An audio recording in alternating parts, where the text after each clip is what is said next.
Welcome, weary wanderer of the wasteland, to the shadowed valleys where legend and madness intertwine like gnarled roots beneath West Virginia's ancient mountains.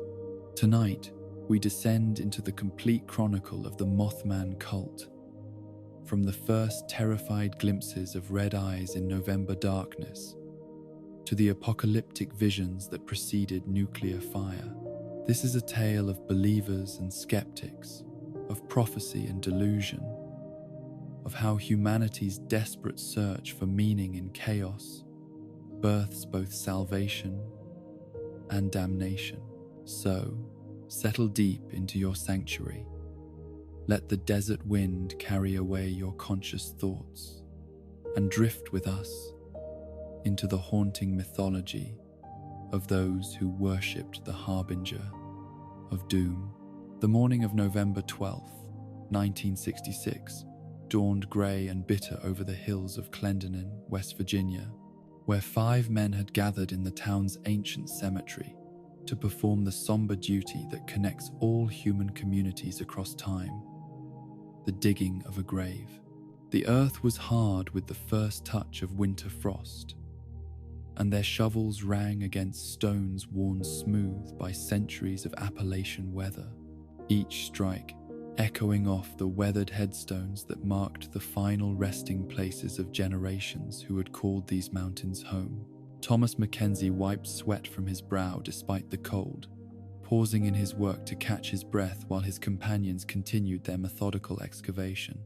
The cemetery was old, older than the town itself, with graves dating back to the earliest settlers who had carved homesteads from the wilderness when West Virginia was still part of Virginia proper. Ancient oaks towered over the burial ground, their bare branches creating intricate patterns against the overcast sky, and it was toward one of these massive trees that Mackenzie's attention was drawn by movement that seemed wrong somehow, too fluid and purposeful to be merely wind-stirred leaves. The 5 men had been working since dawn, their breath creating small clouds in the frigid air as they prepared the final resting place for old Mrs. Henderson, who had passed 3 days earlier after a long illness that had kept the whole town whispering prayers for her peaceful transition to whatever waited beyond the veil of mortal existence. The work was familiar and comforting in its routine. The careful measurement of dimensions,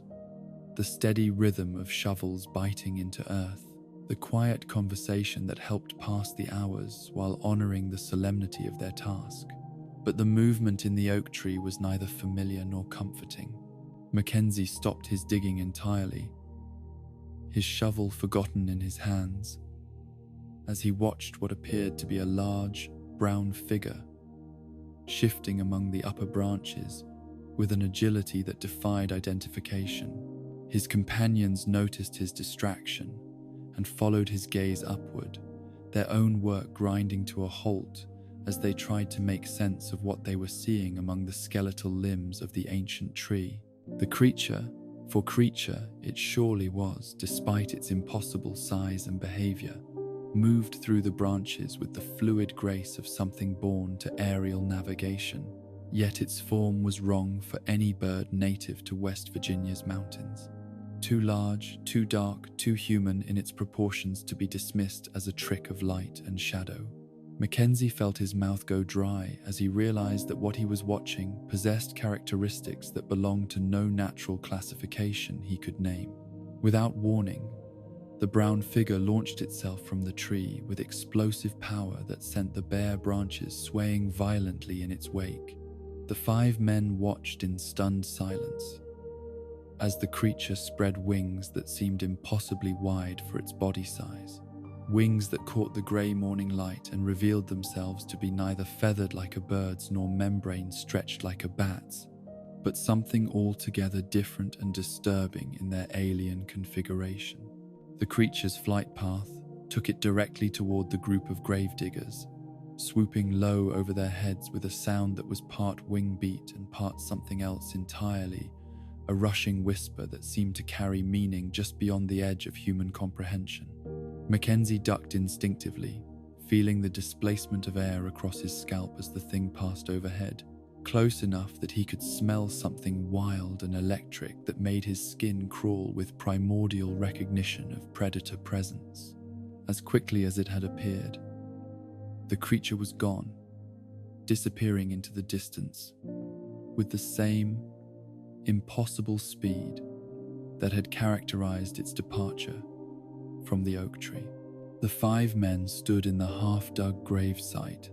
their shovels trembling in their hands, each trying to process what they had witnessed, while simultaneously doubting the evidence of their own senses. The silence that followed the creature's departure stretched for long minutes, broken only by the sound of winter wind through the cemetery's ancient trees and the distant rumble of traffic on the mountain roads that connected Clendenin to the larger world beyond its borders. Mackenzie was the first to speak, his voice hoarse with the effort of giving words to something that seemed to exist beyond the realm of normal human experience. The description that emerged from their collective testimony was consistent despite the impossibility of what they claimed to have seen. A man-sized figure, brown in coloration, with wings that enabled sustained flight, and a body structure that was humanoid rather than animal. Not a bird, they insisted to anyone who would listen. Not any kind of bird that existed in the natural world, but something that walked upright on 2 legs, possessed 2 arms, and flew with purpose rather than mere instinct. The gravedigger's account spread through Clendenin with the speed that only truly disturbing news can achieve in small mountain communities where everyone knows everyone else, and strange stories are usually dismissed with the gentle skepticism reserved for tall tales and fishing stories. But there was something in the manner of these 5 men, something in the way their hands shook when they described the creature's flight, that prevented easy dismissal of their testimony. Mackenzie found himself unable to concentrate on his work in the days that followed, his attention constantly drawn skyward whenever he worked outdoors, scanning the tree line for any sign of movement that might herald the return of the impossible thing he had witnessed. Sleep became elusive as his mind replayed the encounter obsessively, analyzing every detail while struggling to fit the experience into any framework of understanding that made rational sense. The other gravediggers reported similar disturbances to their normal routines, describing an inability to forget the sight of those widespread wings and the unnatural grace with which the creature had navigated through the air. They had seen something that challenged every assumption about the natural world they thought they understood, and the psychological impact of that challenge would linger long after the physical encounter had ended. 3 days passed before the world would hear from the creature again. 3 days during which the men of Clendenin wrestled privately with questions they could not answer and experiences they could not fully explain to others, who had not shared their impossible morning in the cemetery among the ancient stones that marked the boundary between the living world and whatever lay beyond. November 15th brought cold rain to the mountains of West Virginia, the kind of steady precipitation that soaked through wool coats and chilled bones with the promise of the harsh winter to come. In Point Pleasant, 30 miles south of Clendenin, 2 young couples had decided that the weather would not interfere with their plans for evening entertainment, despite the fact that their chosen destination was hardly suitable for comfort or shelter from the elements. Roger and Linda Scarberry, married less than a year and still discovering the rhythms of domestic life together, had arranged to meet Steve and Mary Mallet for an adventure that would take them far from the warm lights and conventional entertainments of their small Ohio River town. The 4 young people, none older than 20, possessed the kind of restless energy that small-town life often failed to satisfy, and their solution was to seek excitement in places where excitement was not meant to be found. The abandoned West Virginia Ordnance Works, known to locals simply as the TNT area, sprawled across thousands of acres north of Point Pleasant, like a monument to the industrial might that had once been marshaled in service of global warfare. During World War II, the facility had employed thousands of workers in the production of explosives and munitions that had helped fuel the Allied victory in Europe and the Pacific. But those days of purpose and productivity had ended with the peace that followed 1945. Now the TNT area stood empty and slowly decaying, its massive concrete storage domes scattered across the landscape like the shells of enormous eggs that had hatched something terrible and departed, leaving only shadows and the gradual encroachment of vegetation that would eventually reclaim what humanity had temporarily borrowed from the wilderness. The domes, which locals had taken to calling igloos because of their distinctive shape, had once contained enough explosive power to level cities, but they now served as nothing more than curiosities for the adventurous and gathering places for young people seeking privacy for activities that required concealment from parental oversight.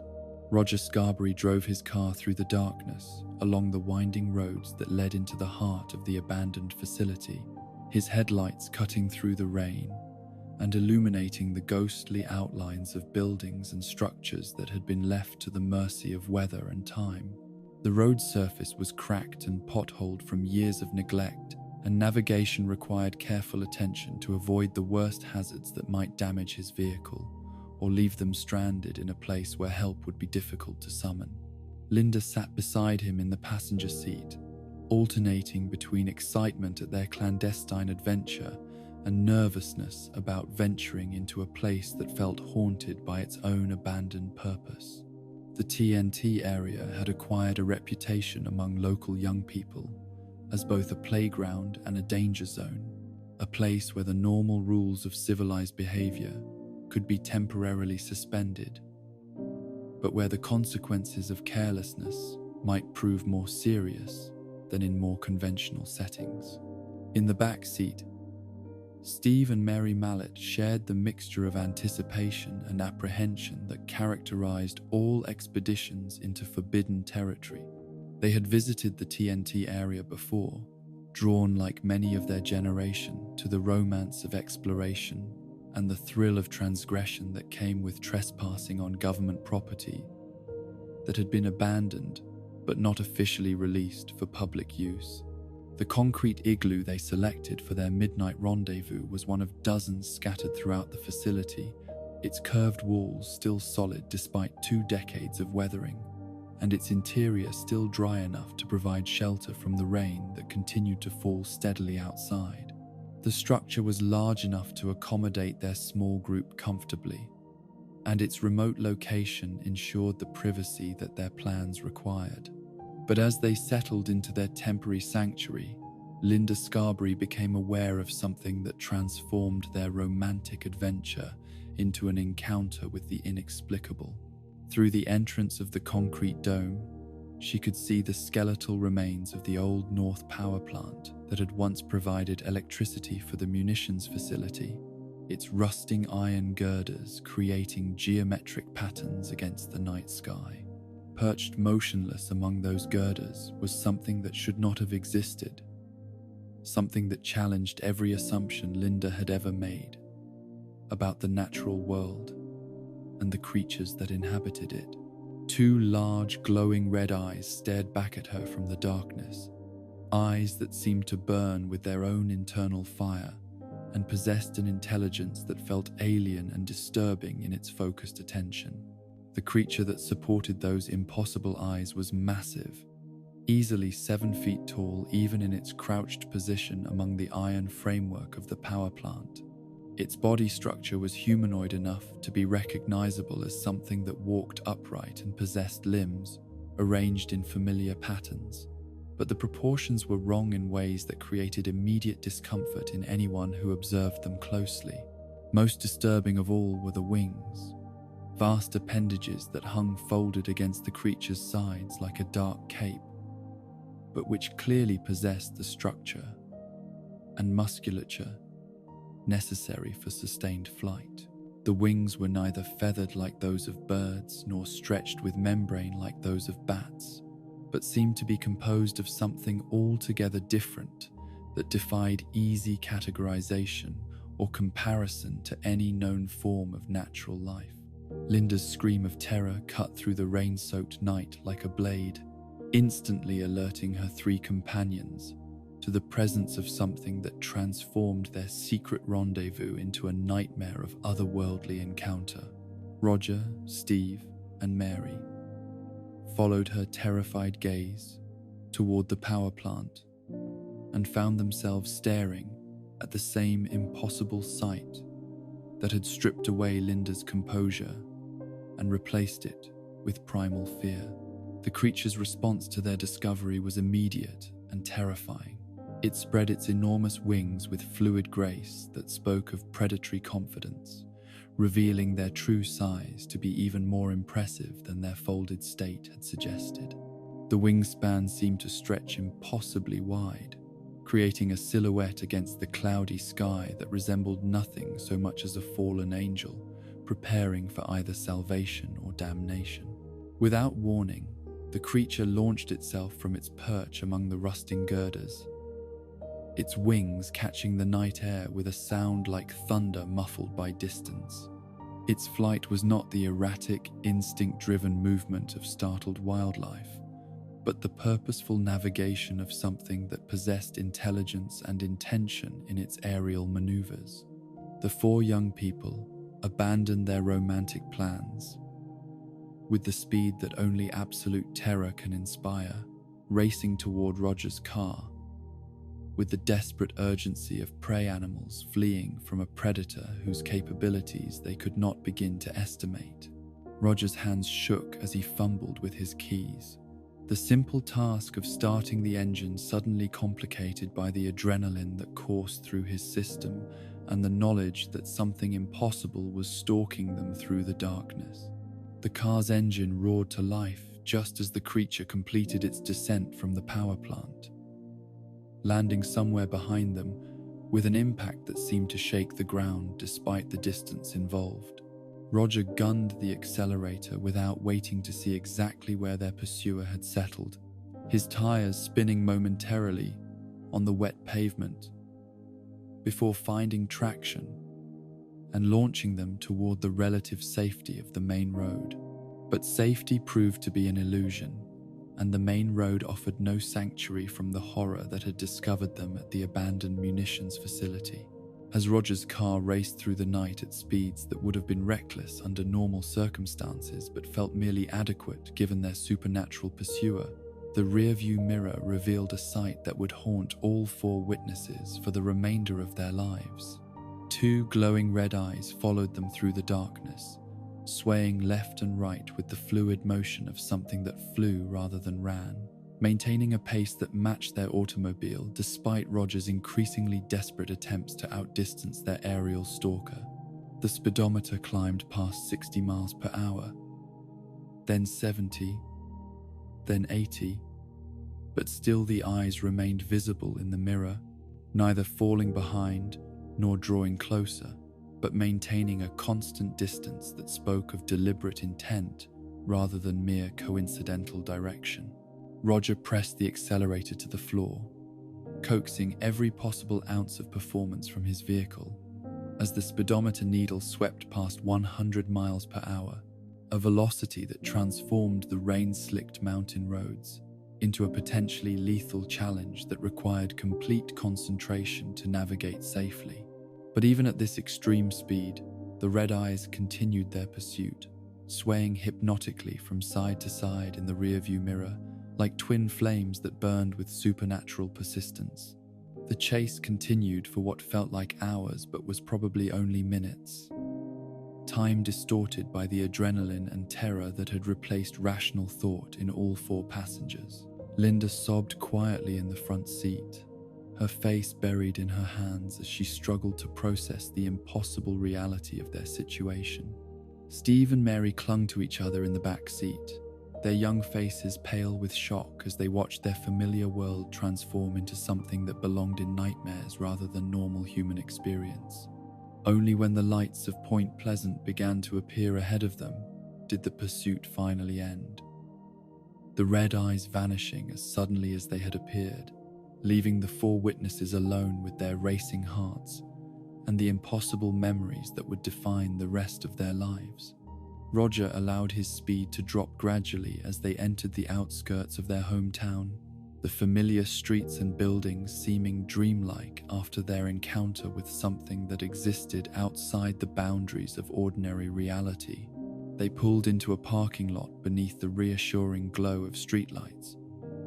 the four young people sitting in stunned silence as they tried to make sense of what they had experienced. The rational part of their minds searched desperately for explanations that would allow them to dismiss the encounter as misidentification, hallucination, or elaborate prank, but the evidence of their senses was too consistent and too detailed to be explained away so easily.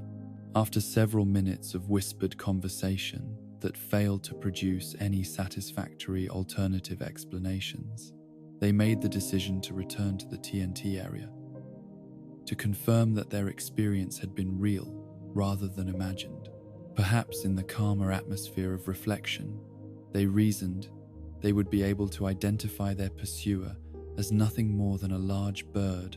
whose size and behavior had been distorted by darkness, rain, and the heightened emotions of their romantic adventure. The drive back toward the abandoned ordnance works was tense and quiet, each of the four passengers hoping privately that they would find nothing unusual and be able to laugh about their overactive imaginations. But as Roger's headlights swept across the landscape of concrete domes and rusting infrastructure, their hopes for rational explanation were shattered by the appearance of a silhouette standing motionless beside the road.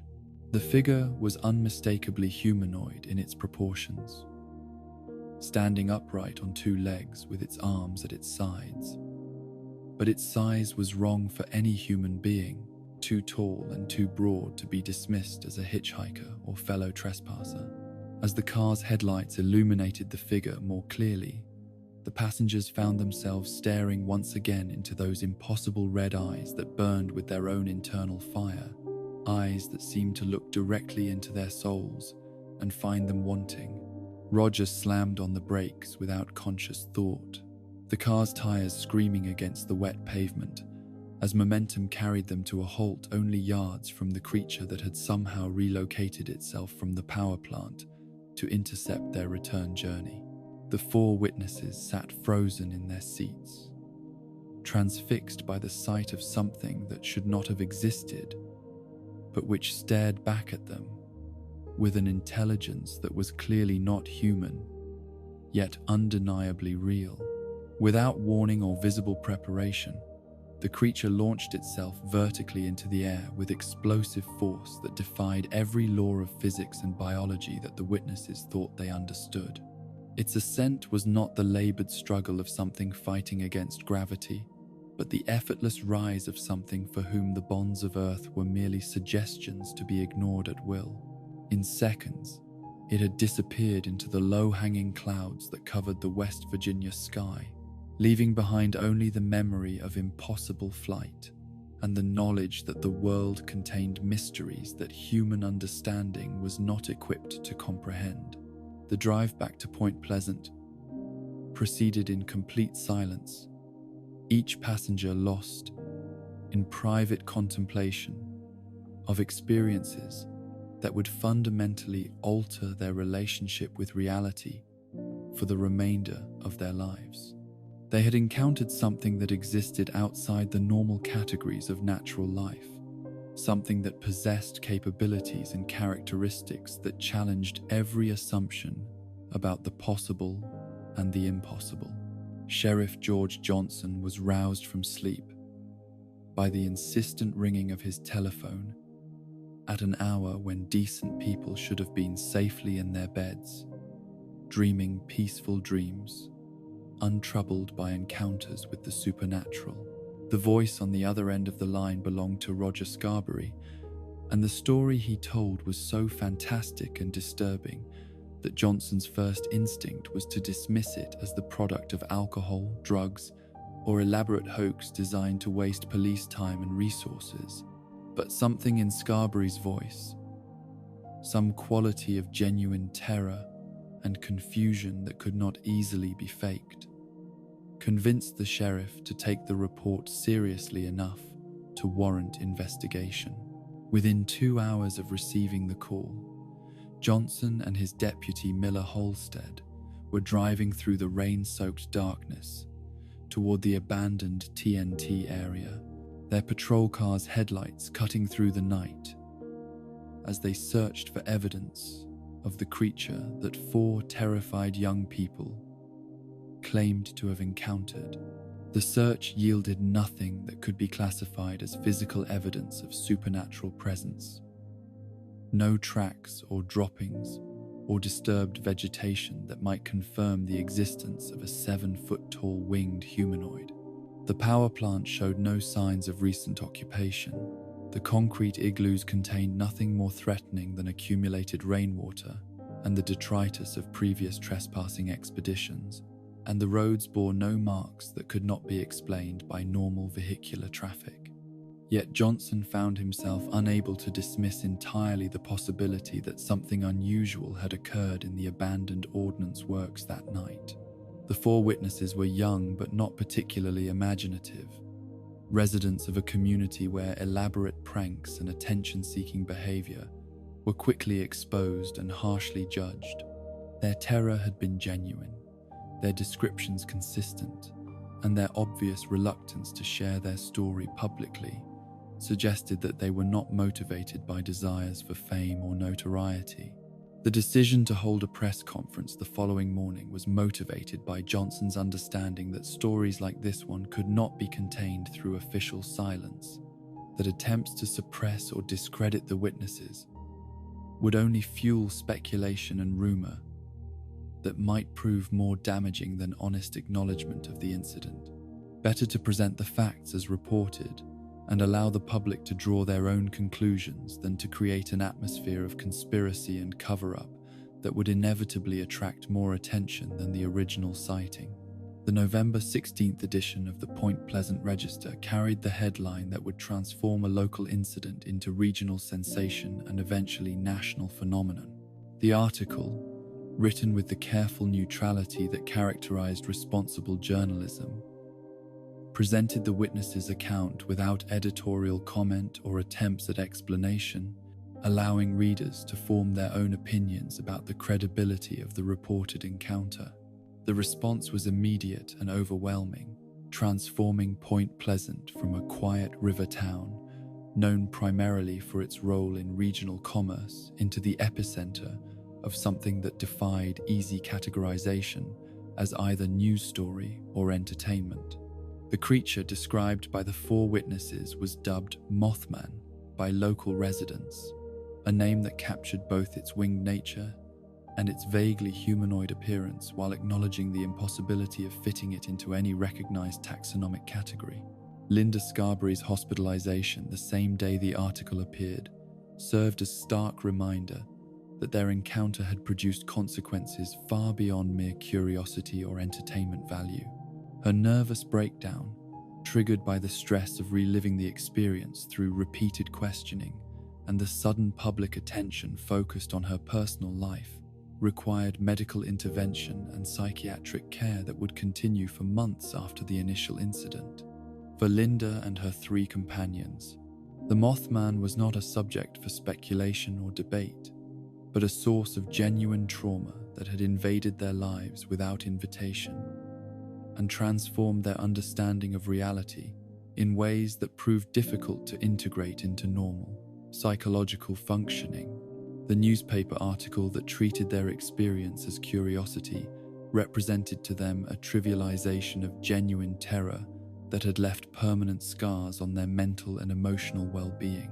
The public reaction to the Mothman story revealed the hunger for mystery and supernatural encounter that lay just beneath the surface of ordinary American life in the 1960s. Within days of the article's publication, curiosity seekers began arriving in Point Pleasant, drawn by the possibility of witnessing something that existed outside the boundaries of normal human experience. The TNT area, which had stood abandoned and largely forgotten for 2 decades, suddenly became a pilgrimage destination for adventurers, seeking their own encounter with the impossible. Cars filled with teenagers, amateur investigators, and thrill seekers began making regular expeditions to the concrete igloos and rusting infrastructure, hoping to catch a glimpse of glowing red eyes or witness the flight of something that defied natural explanation. Local volunteer firemen reported their own sighting only days after the original incident, describing a large bird with red eyes that matched the general description provided by the Scarberry Mallet group, but offered few additional details that might help identify the creature's true nature or origin. Their testimony, coming from trained emergency responders with no apparent motivation for fabrication, lent additional credibility to the growing body of witness accounts.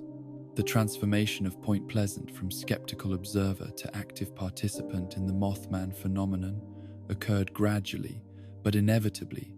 as more residents reported their own encounters with unusual sights and sounds in the vicinity of the abandoned ordnance works.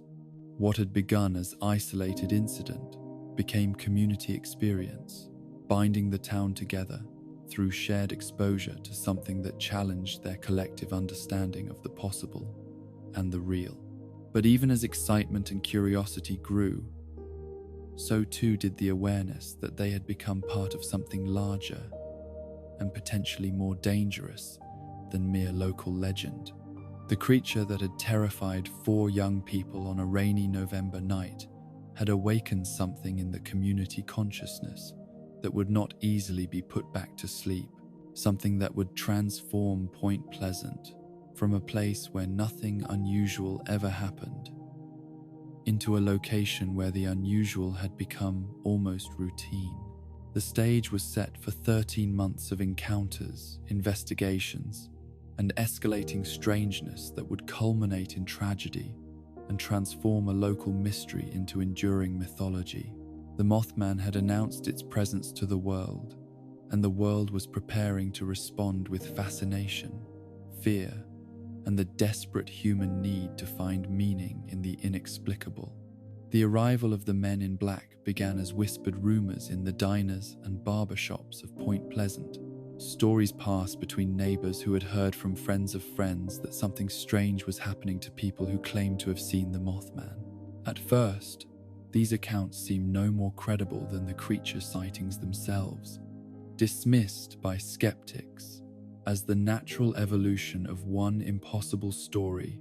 spawning others in the fertile imagination of a community that had suddenly found itself at the center of national attention. But the pattern that emerged over the weeks following the initial Mothman encounters was too consistent and too disturbing to be explained away as coincidence or mass hysteria.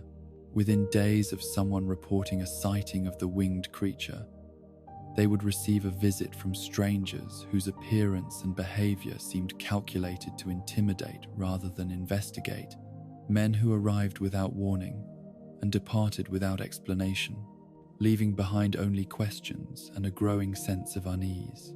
The visitors shared certain characteristics that made them immediately recognizable to anyone who had encountered them, despite the fact that they never identified themselves or explained their purpose in Point Pleasant. They wore identical black suits that appeared to be expensive and well-tailored but somehow looked wrong on their bodies, as if the clothing had been purchased without regard for proper fit or the normal conventions of masculine fashion. Their shoes were polished to a mirror shine that reflected the streetlights like dark water, and they moved with a measured precision that suggested military training or at least careful rehearsal of their public presentation. Most disturbing of all were the sunglasses that they wore regardless of weather conditions or time of day, dark lenses that completely concealed their eyes and created the unsettling impression of speaking with someone whose attention might be focused elsewhere. The glasses never came off during their visits, even when conducting conversations in dimly lit homes or during the evening hours when normal people would have no need for such protection from non-existent sunlight. Margaret Hensley was among the first Point Pleasant residents to experience a visit from these mysterious strangers, and her account would become the template that other witnesses would recognize in their own encounters with the men in black. 3 days after she reported seeing unusual lights and hearing strange sounds near her home on the outskirts of town, 2 men in dark suits appeared at her front door with no advance warning or appointment. They introduced themselves with names that seemed generic and forgettable, claiming to represent a government agency whose exact nature they never quite specified, despite Margaret's repeated questions about their authority and purpose. Their voices were flat and emotionless, lacking the regional accent that characterized native West Virginians, and carrying no inflection that might indicate personality or individual character. They spoke as if reading from a script that had been memorized but not understood. The questions they asked were oddly specific yet seemingly pointless, focusing on details of Margaret's reported sighting that appeared irrelevant to any genuine investigation. They wanted to know the exact time she had noticed the unusual lights, the precise duration of her observation, and whether she had discussed her experience with anyone else before making her official report. But they showed no interest in the lights themselves or what they might have been, treating her testimony as data to be collected rather than evidence to be evaluated. Most unsettling was their apparent knowledge of personal information that had no connection to Margaret's Mothman sighting, but which demonstrated that they had conducted extensive research into her private life before arriving at her door. They knew the names of her children and grandchildren, the location of her employment, and details about her daily routine that could only have been gathered through careful surveillance or access to official records that should not have been available to ordinary investigators. Margaret's husband Roy returned home to find his wife shaken and confused by the visit, unable to explain exactly what the men had wanted or why their questions had focused on seemingly irrelevant details rather than the substance of her supernatural encounter. The strangers had left no business cards, provided no contact information, and offered no explanation for their interest in her report, beyond vague references to ongoing investigations that required citizen cooperation. The psychological impact of the visit extended far beyond the inconvenience of unexpected questioning, creating a sense of vulnerability and exposure that would persist long after the men in black had departed. Margaret found herself looking over her shoulder during routine errands, checking her rearview mirror for unfamiliar vehicles, and second-guessing her decision to report her unusual sighting to local authorities. The privacy that rural communities took for granted had been violated by strangers whose motives remained opaque and potentially threatening. Similar visits began occurring throughout Point Pleasant as word of the Mothman sighting spread and more residents came forward with their own accounts of unusual phenomena. The pattern was always the same. 2 men in identical black suits would appear without warning at the homes of witnesses, conduct brief interviews focused on seemingly irrelevant details, demonstrate knowledge of personal information that should not have been accessible to them, and depart without explanation or follow-up contact. Robert Henderson, a local mechanic who had reported seeing a large winged creature near the TNT area, described his encounter with the men in black as profoundly unsettling, despite the fact that they made no overt threats or demands for silence. Their questions focused on technical details that seemed designed to test the consistency of his story rather than gather information about the creature itself, and their apparent indifference to his answers suggested that they were following a predetermined agenda rather than conducting a genuine investigation. The visitors showed particular interest in whether Henderson had spoken to anyone else about his sighting, asking for specific names and contact information for family members, friends, and co-workers who might have heard his account. When Henderson hesitated to provide such information, citing his desire to protect others from unwanted attention, The men in black became insistent in a way that stopped just short of being openly threatening. Most disturbing was their apparent knowledge of Henderson's military service record, including details about his deployment history and medical evaluations that should have been classified information accessible only to authorized government personnel. They referenced his psychological assessments and combat stress evaluations in ways that suggested either official sanction for their investigation or unauthorized access to records that were supposed to be protected by federal privacy laws. The cumulative effect of these visits was to create an atmosphere of surveillance and intimidation that extended far beyond the individuals who had actually encountered the men in black. Word of their activities spread through Point Pleasant's tight-knit community with the speed that characterizes all significant gossip in small towns. But this information carried an undercurrent of fear rather than mere curiosity or entertainment. Families began questioning whether they should report unusual sightings to authorities, knowing that such reports might result in unwanted visits from strangers whose motives and authority remained unclear. The natural tendency of rural communities to share interesting news with neighbors was tempered by growing awareness that such sharing might expose others to the same unsettling attention that had already disrupted the lives of several local residents. Children began asking their parents about the men in black after overhearing adult conversations about the mysterious visitors, and these questions proved difficult to answer in ways that provided reassurance without outright deception. The reality that their community was being watched by unknown forces was too complex and frightening to explain to young minds, yet too pervasive to be completely concealed from observant children who noticed changes in their parents' behavior and anxiety levels. The men in black appeared to possess resources and coordination capabilities that suggested official backing despite their refusal to identify their specific agency or authority. They arrived in Point Pleasant driving identical black sedans with government license plates, stayed at motels outside the immediate area to avoid local scrutiny, and demonstrated familiarity with classified information that indicated either legitimate government credentials or criminal access to protected databases. Their timing was too precise and their information too current to be explained by amateur investigation or journalistic research. They appeared at the homes of Mothman witnesses within hours of official reports being filed, suggesting either direct access to police communications or an intelligence network that monitored local law enforcement activities in real time. Such capabilities required resources and organization that exceeded what private investigators or curious researchers could reasonably be expected to possess. Yet their behavior patterns and questioning techniques seemed designed more to intimidate witnesses than to gather useful information about the Mothman phenomenon. Their apparent indifference to the details of creature sightings,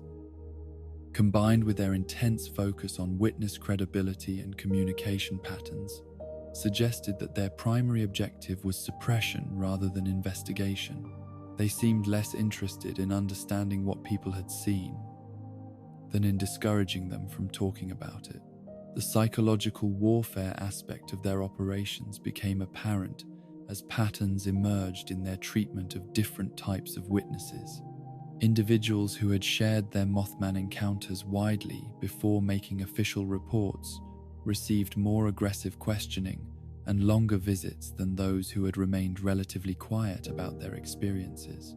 Witnesses who expressed skepticism about their own sightings were treated more gently than those who remained convinced that they had encountered something genuinely supernatural. This differential treatment suggested that the men in black possessed detailed psychological profiles of community members and were tailoring their intimidation techniques to achieve maximum effectiveness with each individual witness. Such sophisticated psychological operations required advanced planning and intelligence gathering that went far beyond the scope of routine paranormal investigation, indicating that the Mothman sightings had attracted attention from organizations with substantial resources and professional expertise in behavior modification. The impact on local law enforcement was equally unsettling, as Sheriff Johnson found himself caught between his duty to investigate unusual reports and his growing awareness that such investigations were attracting unwanted attention from federal agencies whose objectives remained unclear. The men in black never directly interfered with official police work, but their presence in Point Pleasant created an atmosphere of surveillance that made routine law enforcement activities feel like performances being observed and evaluated by unknown critics. Deputy Halstead reported being followed by unmarked vehicles during his patrols of the TNT area. Surveillance that was conducted openly enough to be noticed, but subtly enough to avoid direct confrontation. The message was clear.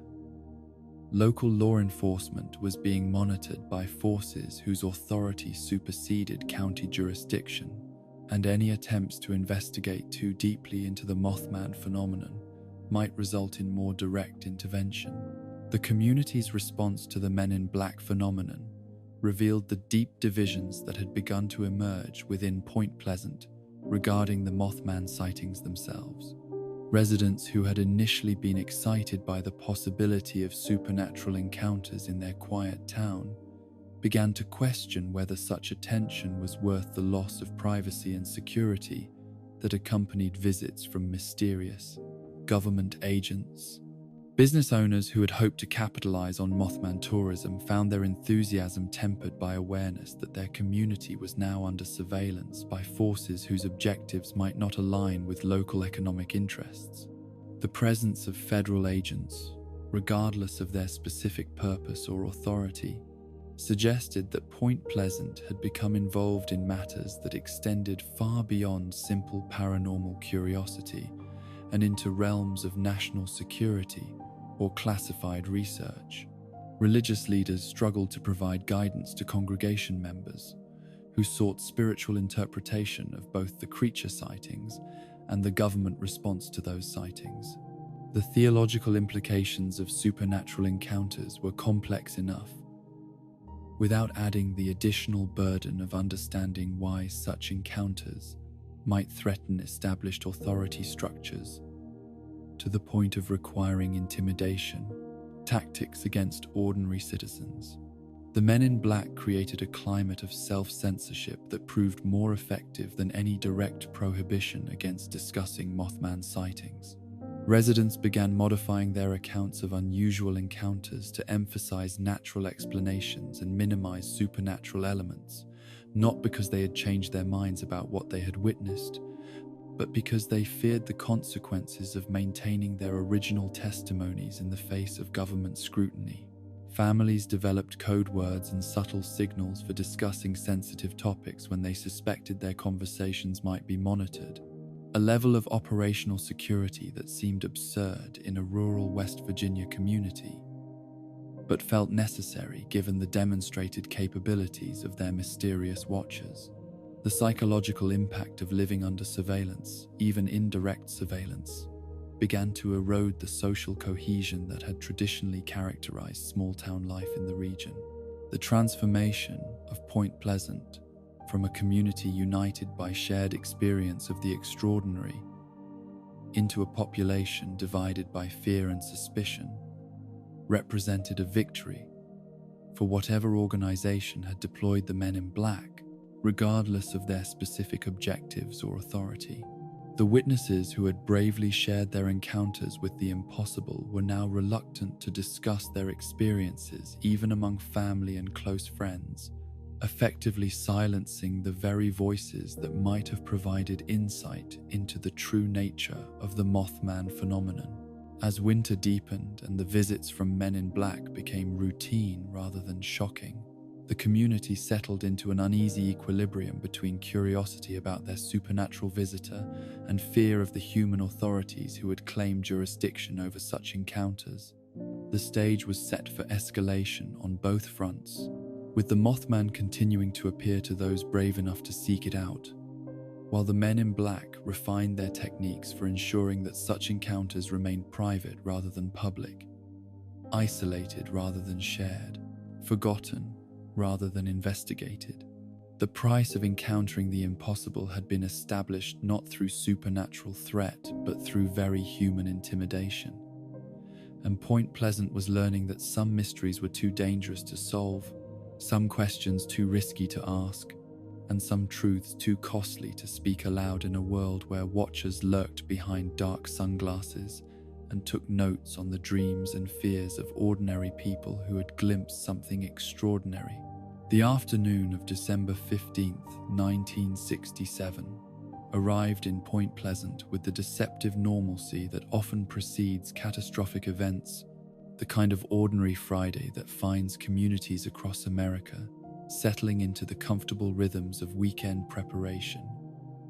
While children count the days remaining until Christmas morning, brings its annual miracle of transformed anticipation into realized joy. The Ohio River flowed steadily beneath the Silver Bridge, as it had for nearly 40 years, carrying the accumulated waters of Appalachian tributaries toward their eventual meeting with the Mississippi and the distant Gulf of Mexico. Downtown Point Pleasant bustled with the seasonal energy that characterized small-town commercial districts during the holiday shopping season, families venturing out despite the December chill to browse the decorated storefronts and purchase gifts that would soon be wrapped and hidden away until Christmas Eve revealed their carefully guarded secrets.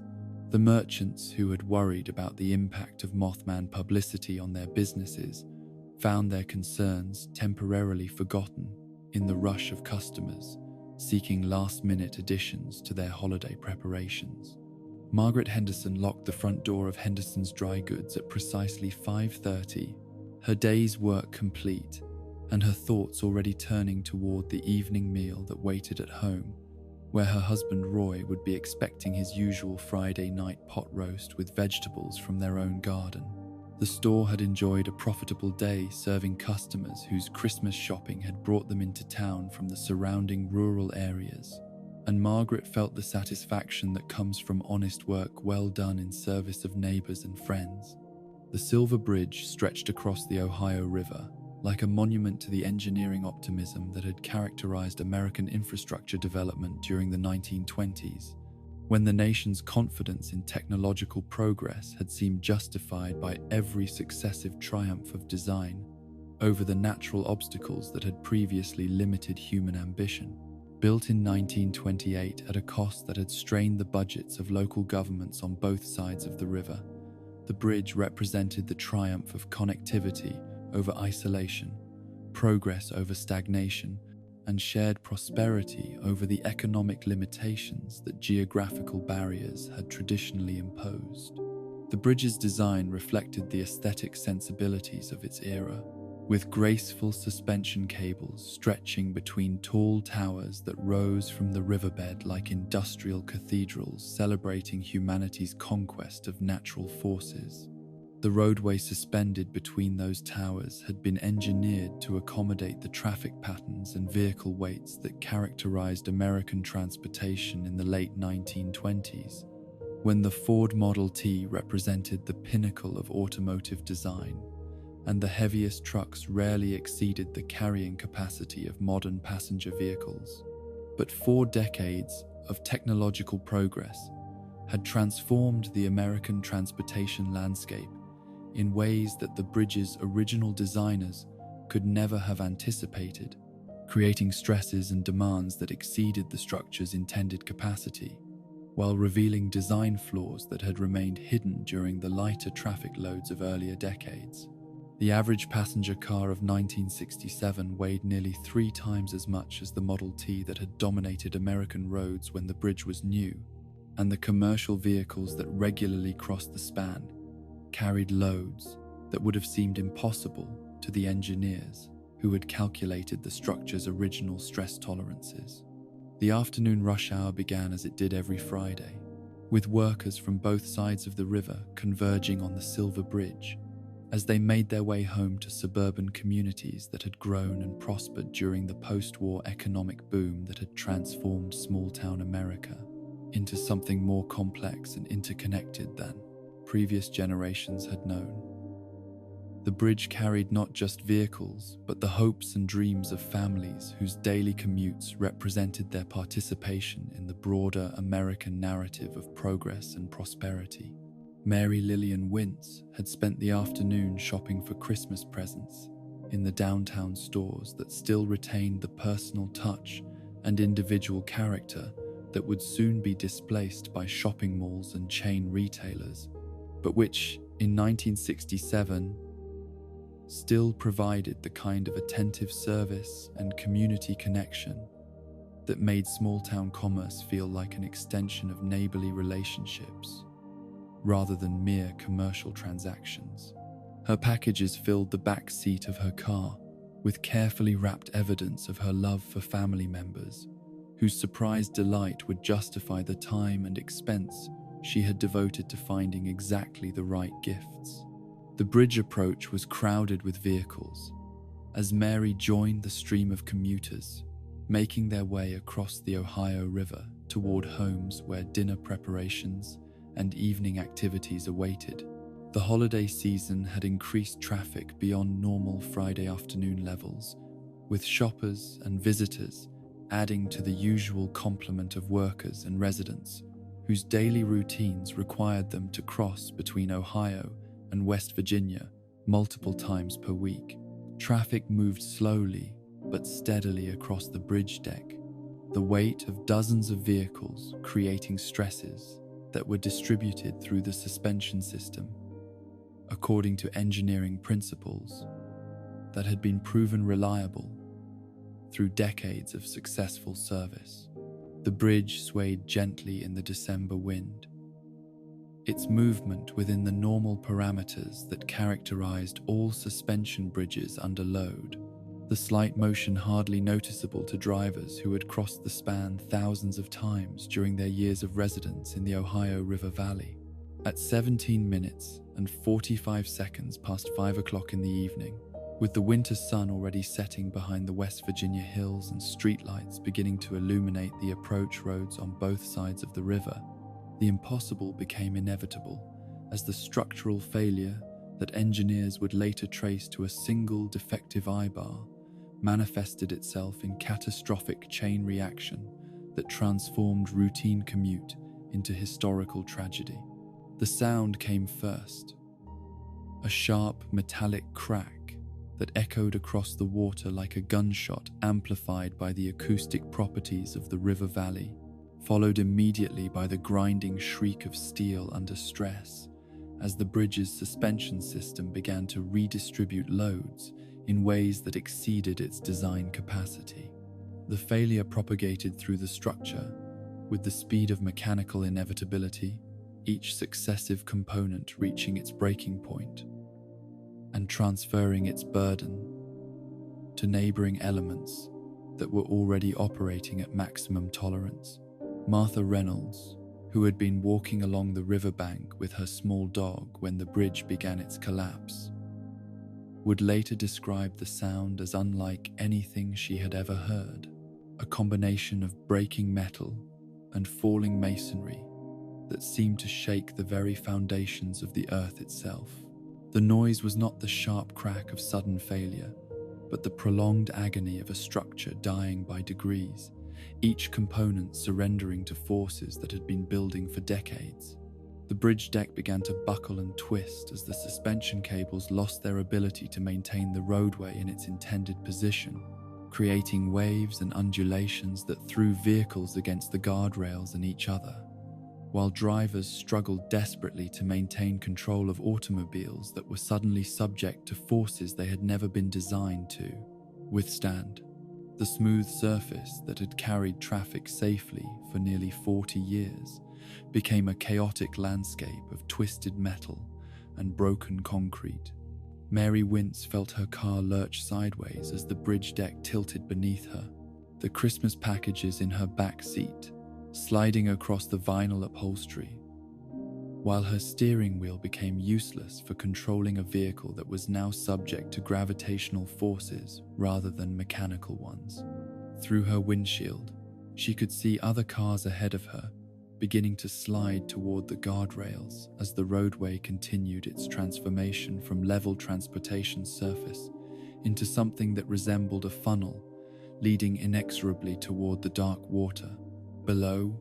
the collapse proceeded in segments, with the center span dropping away first as the suspension cables lost their grip on the towers and roadway, followed by the approach sections that had been designed to transfer their loads to the now missing central structure. Each section that fell created additional stresses on the remaining portions, accelerating the failure cascade until the entire bridge was falling toward the river in a carefully choreographed sequence that would have been beautiful if it had not been so deadly. Witnesses from both sides of the river watched in horror as vehicles that had been proceeding normally across the bridge suddenly found themselves falling through space toward water that was barely above freezing and would offer no mercy to anyone unfortunate enough to survive the initial impact. The sight challenged every assumption about the permanence and reliability of human engineering, demonstrating with terrible clarity that the structures upon which modern life depended were far more fragile than anyone had imagined. The first vehicles to reach the water struck the Ohio River,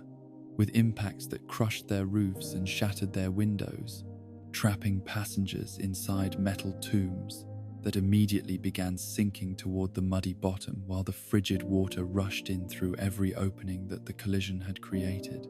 The December temperature of the river ensured that anyone who managed to escape their vehicle would have only minutes to reach safety before hypothermia rendered them unconscious and helpless. Charles Mays had been driving his pickup truck across the bridge when the collapse began, and he experienced the transition from routine commute to nightmare survival scenario with the clarity that extreme crisis sometimes provides to those who find themselves at the center of catastrophic events. As his vehicle tilted toward the failing guardrail, he made the split-second decision to abandon the truck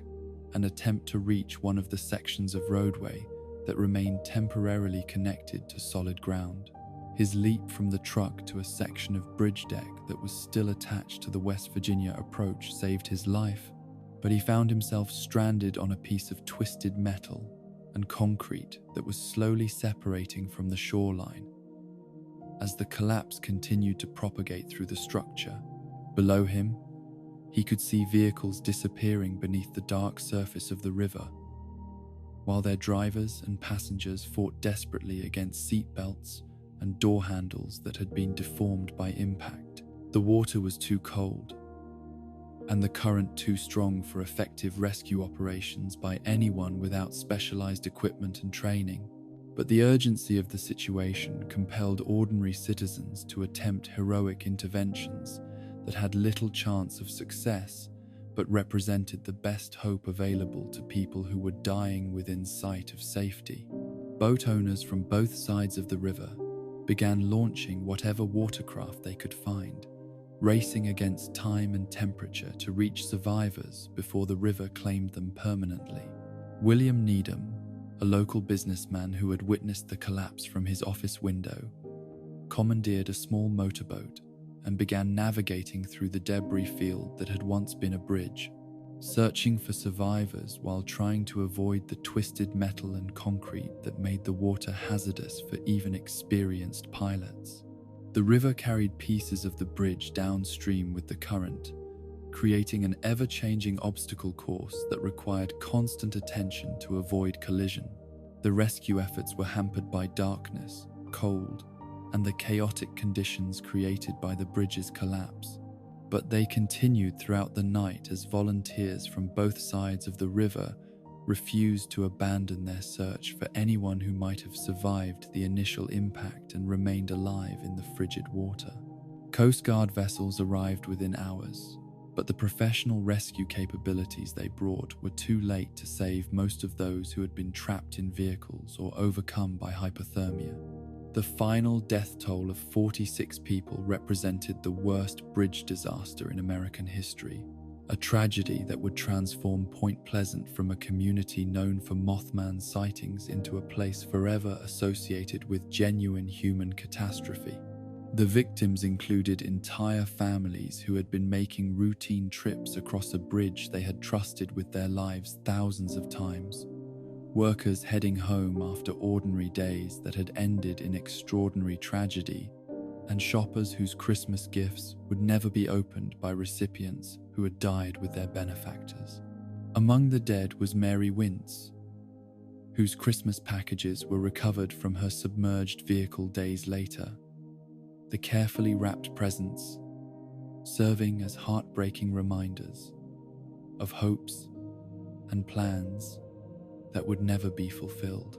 Her family would spend Christmas morning opening gifts that had been selected with love by someone who would never again share their holiday celebrations, transforming what should have been joyful surprises into monuments to devastating loss. The investigation that followed would reveal the technical causes of the collapse,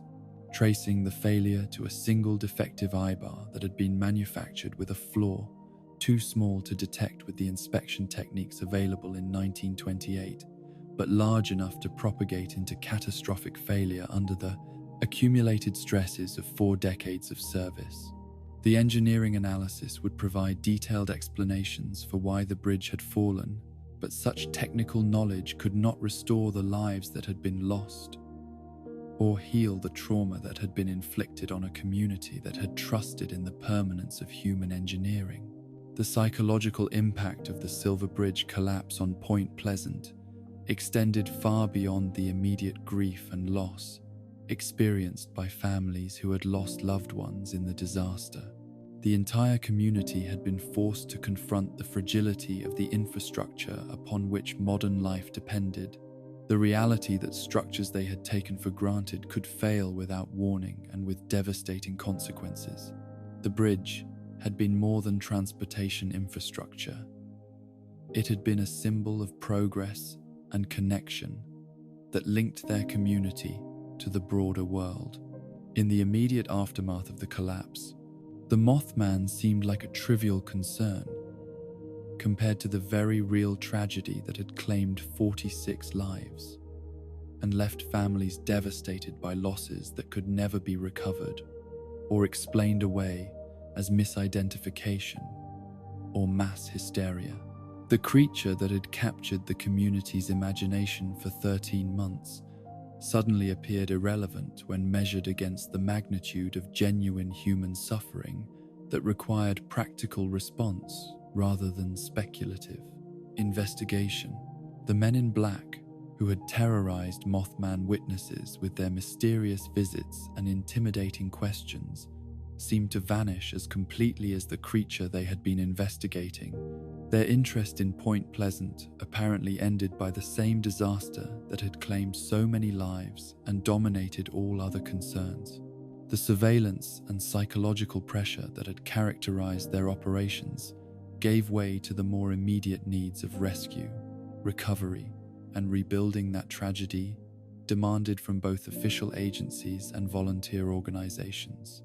The cleanup and investigation that followed the bridge collapse required months of effort from federal and state agencies whose resources dwarfed anything that mysterious government agents could have deployed in their study of supernatural phenomena. The Army Corps of Engineers, the Federal Highway Administration, and multiple police agencies descended on Point Pleasant with equipment and personnel that made the previous visits from men in black seem amateurish by comparison. But even as the community focused on practical concerns like victim recovery, family support, and planning for a replacement bridge, some residents began to notice connections between the Mothman sightings and the disaster that had claimed so many lives. The creature had first appeared in November of 1966, beginning a 13-month period of encounters that had concluded with the bridge collapse in December of 1967. The timing was too precise to be entirely coincidental, and the nature of the disaster too devastating to be ignored by those who had witnessed supernatural warnings. The interpretation of the Mothman as a harbinger of doom began to circulate quietly among those who remembered the creature's appearances and wondered whether its presence had been intended as warning rather than threat. The glowing red eyes that had terrified witnesses throughout 1967 might have been trying to communicate urgency about impending disaster rather than stalking victims for unknown supernatural purposes. The creature's persistence in appearing to multiple witnesses might have represented desperate attempts to alert the community to dangers they were unprepared to recognize or understand. This reinterpretation of the Mothman phenomenon transformed the creature from mysterious threat into tragic messenger, a supernatural entity that had attempted to warn Point Pleasant about the disaster that would claim 46 lives, but had been unable to communicate effectively with humans who lacked the knowledge or ability to understand its warnings. The possibility that the bridge collapse could have been prevented if the Mothman's appearances had been correctly interpreted added a layer of tragic irony to both the supernatural encounters and the engineering disaster. The years that followed the Silver Bridge collapse saw Point Pleasant struggle to rebuild not just its river crossing, but its sense of identity and purpose. As a community that had been forever changed by tragedy, the new bridge that eventually replaced the fallen structure incorporated engineering lessons learned from the disaster, but it could not restore the lives that had been lost or the innocence that had been shattered by the recognition of infrastructure fragility. The Mothman gradually returned to local consciousness, not as an object of fear or curiosity, but as a symbol of the community's survival and resilience in the face of genuine catastrophe.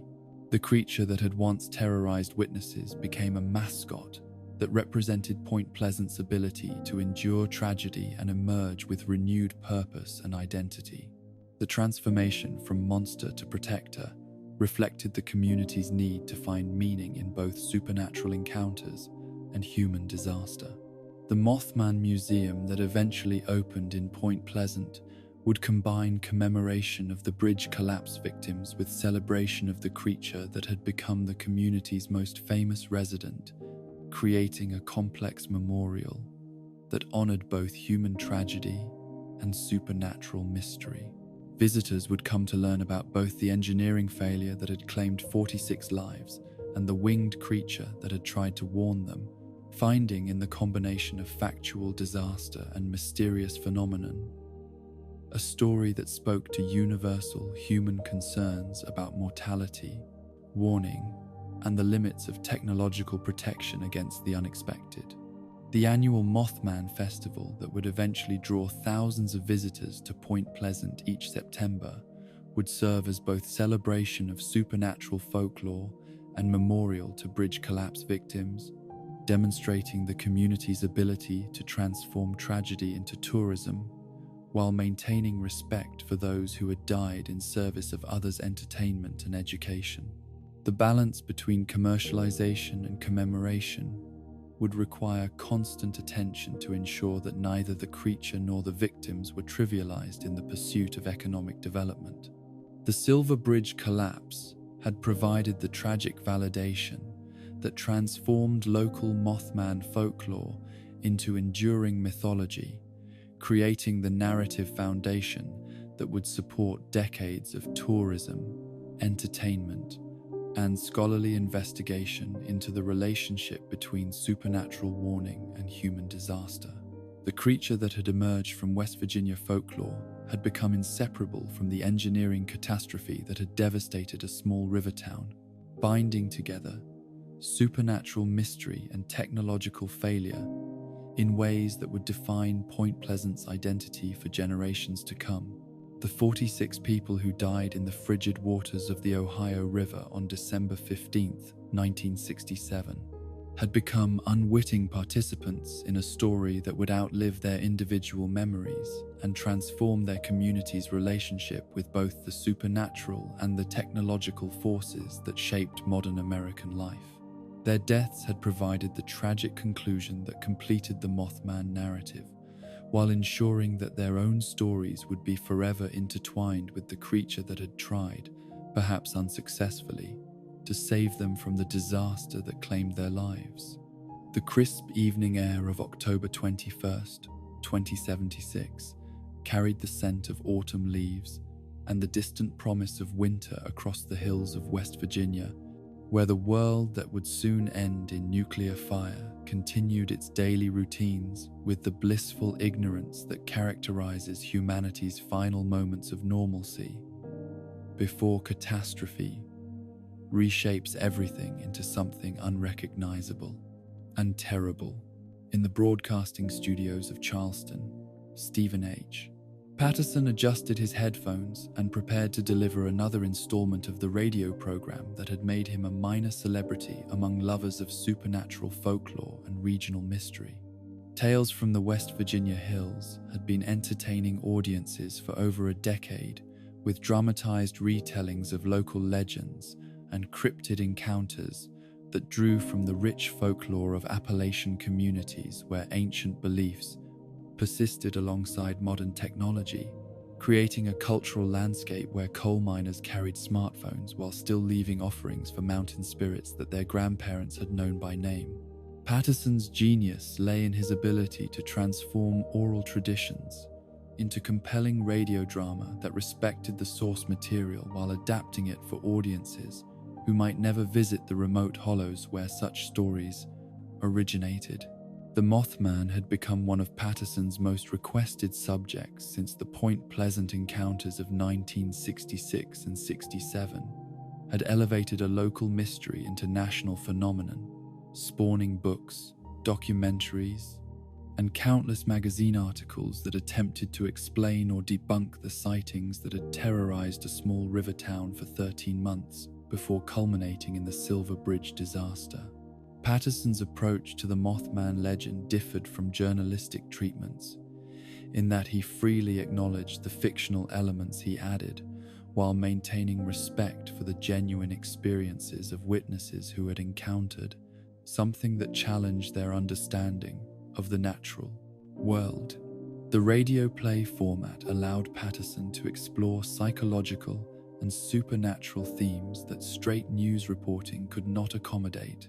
creating dramatic narratives that captured the emotional impact of cryptid encounters while avoiding the burden of factual verification that constrained more traditional media coverage. His audiences understood that they were listening to entertainment rather than documentary, but the entertainment was rooted in real events and real people whose lives had been genuinely affected by their encounters with the impossible. The Mothman Cometh represented Patterson's most ambitious treatment of the Point Pleasant phenomenon, a two-part drama that relocated the familiar story elements to different settings, while preserving the essential character dynamics and supernatural themes that had made the original incidents so compelling to regional audiences. The decision to move the action from the TNT area to a railroad bridge near Morgantown was motivated by dramatic necessity rather than historical accuracy, creating a scenario that would allow for more intimate character development while maintaining the isolation and danger that characterized genuine cryptid encounters. The names Patterson chose for his fictional characters demonstrated his deep familiarity with the actual Mothman witnesses, incorporating Roger and Linda Scarberry and Steve and Mary Mallet into a narrative that honored their experiences while transforming them into fictional creations that could be subjected to dramatic situations that the real witnesses had never experienced. The addition of a third child character named Buddy provided dramatic opportunities for sacrifice and loss that would heighten the emotional impact of the supernatural encounter. Patterson's portrayal of Sheriff Johnson as a kindly authority figure who genuinely cared about the welfare of young people reflected the real sheriff's reputation for treating Mothman witnesses with respect and dignity, rather than dismissing their accounts as hoaxes or delusions. The fictional sheriff's gentle questioning of Mary in the hospital demonstrated Patterson's understanding that genuine supernatural encounters left psychological scars that required careful handling by anyone who wished to understand what had actually occurred. The radio drama format required Patterson to suggest rather than show the Mothman's appearance and behavior, relying on sound effects and vocal performances to create an atmosphere of supernatural menace that would engage listeners' imaginations more effectively than detailed physical descriptions could have accomplished. The creature's approach was indicated by subtle audio cues that built tension through suggestion rather than explicit revelation, allowing each listener to visualize the Mothman according to their own fears and expectations. The railroad bridge setting provided dramatic advantages that the original TNT area encounters had lacked, creating a scenario where the child characters were literally trapped between approaching supernatural danger and the mechanical threat of an oncoming train. This geographic limitation intensified the dramatic stakes while providing clear visual imagery that radio audiences could easily follow despite the medium's inherent limitations in conveying spatial relationships and physical action. Sequences. Patterson's interpretation of the Mothman as both warning herald and predatory threat reflected the ambiguity that characterized witness accounts from Point Pleasant, where the creature's behavior had seemed to vary depending on circumstances and observers in ways that defied simple classification as either benevolent or malevolent. The radio drama explored this complexity by having the Mothman simultaneously save Mary while apparently consuming the other children, creating moral ambiguity that matched the confusion experienced by real witnesses who struggled to understand their encounters. The hospital sequence allowed Patterson to explore the psychological aftermath of supernatural encounters, showing how genuine brushes with the impossible could traumatize witnesses in ways that persisted long after the initial experience had ended. Mary's terror at the Mothman's hospital visit demonstrated the lasting impact that such encounters could have on young minds that lacked the conceptual framework necessary to integrate impossible experiences into their understanding of reality. The tragic conclusion of Patterson's drama, with the Mothman ultimately claiming Mary despite its initial rescue, reflected the dark undertones that characterized much West Virginia folklore, where supernatural encounters rarely ended with unambiguous happy endings, but typically involved costs and consequences that complicated any simple moral interpretation. This narrative choice aligned with regional storytelling traditions that emphasized the dangerous unpredictability of otherworldly forces rather than their reliability as sources of protection or guidance. The broadcast of The Mothman Cometh on October 21st, 2076, occurred exactly 110 years after the first recorded Mothman sighting in Clendenin, demonstrating the remarkable persistence of the legend through multiple generations of West Virginians who had kept the story alive through oral tradition, local journalism, and popular entertainment. The creature that had terrorized 5 gravediggers in 1866 had become a cultural touchstone that connected contemporary audiences to their regional heritage while providing entertainment that drew from genuine mystery and unexplained phenomena. Patterson's research for the radio drama had revealed the extent to which Mothman sightings had continued throughout the 20th century, with witnesses reporting encounters that matched the original descriptions despite the passage of decades and the inevitable evolution of local folklore. The consistency of these accounts across time suggested either remarkable cultural preservation of false beliefs or the persistence of genuine phenomena that defied conventional explanation but continued to manifest in ways that affected real people's lives. The audience response to Patterson's Mothman drama demonstrated the continued public fascination with cryptid encounters and supernatural phenomena, even in an era when scientific rationalism had supposedly displaced traditional beliefs in otherworldly entities. Letters from listeners described their own unusual encounters and family stories that had been passed down through generations, suggesting that the official silence surrounding such phenomena had not eliminated them, but had simply driven them underground into informal networks of believers and witnesses. The timing of the broadcast, occurring less than 2 years before the Great War would end civilization as Americans knew it, created an ironic context where entertainment based on supernatural warnings was being consumed by audiences who had no idea that their own world was about to be destroyed by very real and very human catastrophe. The fictional prophecies of doom that characterized Patterson's Mothman would prove less significant than the actual nuclear annihilation that would soon render such entertainment artifacts of a vanished world. The pre-war popularity of cryptid entertainment reflected a cultural hunger for mystery and transcendence that persisted despite technological advancement and scientific progress, suggesting that human beings possessed psychological needs that rational materialism could not fully satisfy. The Mothman's enduring appeal lay not just in its supernatural characteristics, but in its role as messenger from realms beyond ordinary human experience, offering the possibility that consciousness extended beyond the boundaries that conventional understanding imposed upon it.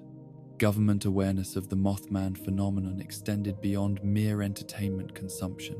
to include official documentation and classification efforts that treated cryptid reports as potential national security concerns rather than simple folklore or mass hysteria. The Enclave's files on unexplained phenomena demonstrated that federal agencies possessed extensive intelligence on supernatural encounters, while maintaining public policies that discouraged serious investigation or open discussion of such matters. Beverly Sullivan's absence from Sugar Grove's cryptid research program suggested that the Mothman occupied a special category in official thinking, perhaps because its connection to populated areas and infrastructure failures made it more politically sensitive than creatures that operated exclusively in remote wilderness areas. The decision to exclude Mothman documentation from Sullivan's comprehensive research may have reflected concerns about public reaction to official acknowledgement of phenomena that had already generated considerable controversy, media attention. Shelby O'Rourke's private research efforts filled some of the gaps left by official silence, documenting 30 eyewitness accounts of Mothman encounters that had accumulated by 2077, and providing evidence that the creature's appearances had continued long after the Point Pleasant incidents that had originally brought it to public attention. Her frustration with the lack of physical evidence reflected the challenges faced by all cryptid researchers who attempted to apply scientific methodology to phenomena that seemed designed to evade conventional investigation technique. The persistence of Mothman sightings through the pre-war period suggested either remarkable consistency in mass delusion or genuine encounters with entities that possessed intelligence sufficient to avoid capture while maintaining enough visibility to ensure their continued presence in human consciousness. The creature's apparent ability to appear and disappear at will made systematic study nearly impossible, while ensuring that belief in its existence would persist among those who had experienced direct encounters. The cultural transformation of the Mothman, from terrifying harbinger to tourist attraction,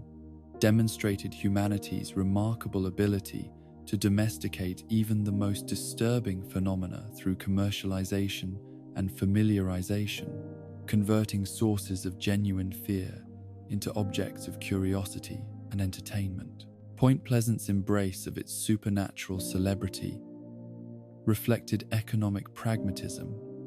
that recognized the marketing value of mystery while potentially diminishing the spiritual significance that the creature had once possessed for believers. The 12-foot statue erected in Point Pleasant served as physical monument to the community's complex relationship with its unwanted supernatural visitor, transforming the Mothman from ethereal mystery into concrete reality, while inevitably reducing its psychological impact through the mundane familiarity that public art installations create. The statue's design, based on witness descriptions but filtered through artistic interpretation and committee approval, represented an attempt to capture something that might be inherently uncapturable through conventional representation. The Mothman Museum's collection of memorabilia and newspaper clippings preserved the documentary history of the Point Pleasant encounters, while transforming genuine terror and confusion into historical curiosities that visitors could examine safely from the comfortable distance that time and analysis provide. The museum's existence validated the significance of local experience, while potentially trivializing the emotional trauma that witnesses had endured during their encounters with the impossible. The annual Mothman Festival that had begun in 2002 represented the complete commercialization of supernatural encounter, transforming a source of community division and individual trauma into a celebration that drew thousands of visitors to Point Pleasant each year. The festival's success demonstrated the economic potential of cryptid tourism, while raising questions about the relationship between authentic mystery and manufactured entertainment in contemporary American culture. The festival's timing in September avoided the more sensitive December date associated with the Silver Bridge collapse, allowing the community to celebrate its supernatural heritage without directly invoking the tragedy that had claimed 46 lives and traumatized the entire region. This temporal separation reflected ongoing sensitivity about the relationship between Mothman sightings and genuine human disaster, suggesting that complete commercialization of the legend remained constrained by respect for actual suffering. The pre-war world's treatment of the Mothman phenomenon revealed fundamental tensions between rationalist skepticism and experiential knowledge, between official denial and popular belief, between scientific methodology and supernatural encounter, that would persist even after nuclear war had eliminated most of the institutions and individuals who had participated in these debates. The creature that had emerged from West Virginia folklore had become a mirror reflecting humanity's complex relationship with mystery, authority, and the limits of conventional understanding. The radio drama format that Patterson employed represented an attempt to preserve cultural memory through entertainment, ensuring that regional folklore would survive even if the communities that had generated it were eventually displaced or destroyed by social and economic changes. The stories he broadcast served as cultural artifacts that captured not just the details of specific encounters, but the broader worldview that made such encounters meaningful to the people who experienced them. The evolution of Mothman narratives from genuine witness testimony through journalistic investigation to radio entertainment demonstrated the process by which lived experience becomes cultural mythology, with each transformation adding new elements while potentially obscuring original meanings and contexts. Patterson's dramatic interpretations contributed to this evolution while acknowledging their fictional nature and maintaining respect for the source materials that had inspired them. The approaching nuclear apocalypse that would soon end the pre-war world gave retrospective irony to entertainment based on supernatural warnings, since audiences who consumed fictional prophecies of doom were unaware that real catastrophe was approaching with mechanical inevitability. The Mothman's role as harbinger would prove less significant than the very human decisions that were leading toward global nuclear conflict. But the creature's symbolic function as warner of disaster would acquire new meaning in the post-war world, where survivors struggled to find patterns and purpose in the ruins of civilization. The preservation of Mothman folklore through radio drama ensured that post-war survivors would have access to cultural materials that connected them to their pre-apocalyptic heritage, while providing narrative frameworks for understanding supernatural encounters in the transformed world that nuclear war would create. The stories that had entertained pre-war audiences would become scripture for post-war believers seeking meaning and guidance in a reality that had been fundamentally altered by human catastrophe. The transformation of casual curiosity into religious devotion began in the months following the Silver Bridge collapse, when the initial shock and grief that had silenced Point Pleasant's supernatural speculation gradually gave way to a more complex interpretation of the Mothman's 13-month vigil over their community. What had once seemed like random encounters with an inexplicable creature began to acquire the coherent pattern that characterizes prophetic revelation, with believers finding in the timing and nature of the sightings a divine message that had been delivered too late to prevent tragedy, but which offered hope for future protection against similar disasters. The riverside shrine that appeared near the Memorial Bridge in the spring of 2078 represented the first formal acknowledgement that some Point Pleasant residents had begun to view the Mothman not as mere cryptid curiosity, but as a supernatural entity worthy of veneration and petition. The small pavilion constructed on the Ohio River shore utilized materials scavenged from the old bridge's debris, transforming twisted metal and broken concrete into a monument that honored both the disaster victims and the creature that had tried to warn them about their approaching doom. The centerpiece of the shrine was a human skeleton, arranged in a posture of supplication, its bones bleached white by weather and time, but positioned with such care that visitors immediately understood they were witnessing religious art rather than macabre decoration. The skeleton's hands were clasped together in prayer, its hollow eye sockets directed skyward toward the realm where the Mothman was believed to dwell between its earthly appearances, and its jaw hung open in what might have been interpreted as either desperate plea for salvation or final scream of terror. Surrounding the skeletal remains were candles that burned continuously through the efforts of anonymous devotees who ensured that the shrine remained illuminated during both daylight and darkness, creating a beacon that could be seen from both sides of the river and serving as a constant reminder of the supernatural forces that might still be watching over Point Pleasant, despite their failure to prevent the bridge disaster. The flames flickered in the Ohio River breeze like votive offerings in a cathedral, transforming utilitarian picnic tables into altars worthy of divine attention. The icon placed at the base of the shrine demonstrated the artistic sophistication that had begun to characterize Mothman worship, combining traditional religious symbolism with the specific characteristics that witnesses had reported during their encounters with the creature. A human skull served as the central element, its empty sockets filled with glowing red lights that mimicked the creature's most distinctive feature, while suggesting the transformation that death might bring to those who had been touched by supernatural presence.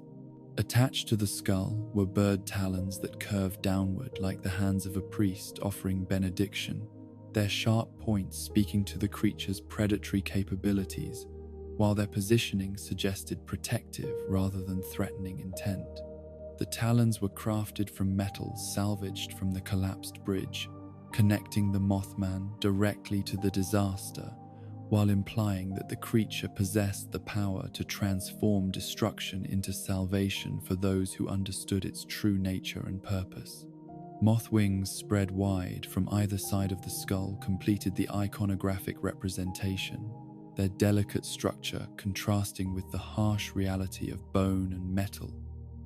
while emphasizing the creature's aerial capabilities and otherworldly origins.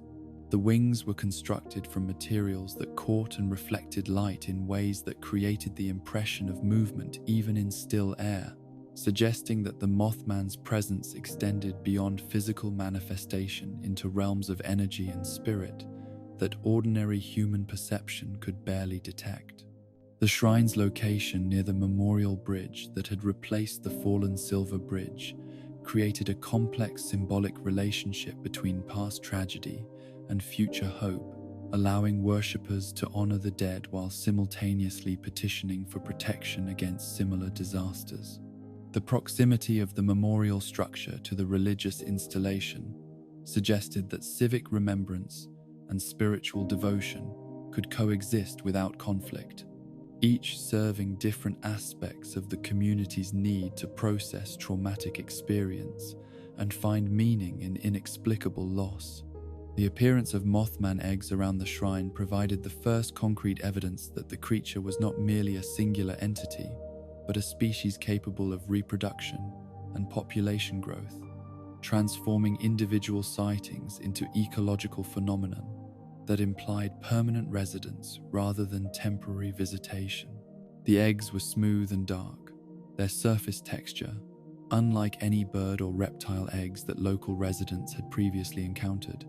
and their presence suggested that Point Pleasant had become a nesting ground for creatures that existed at the intersection of natural and supernatural realms. The eggs never hatched despite months of observation by curious believers and skeptical researchers,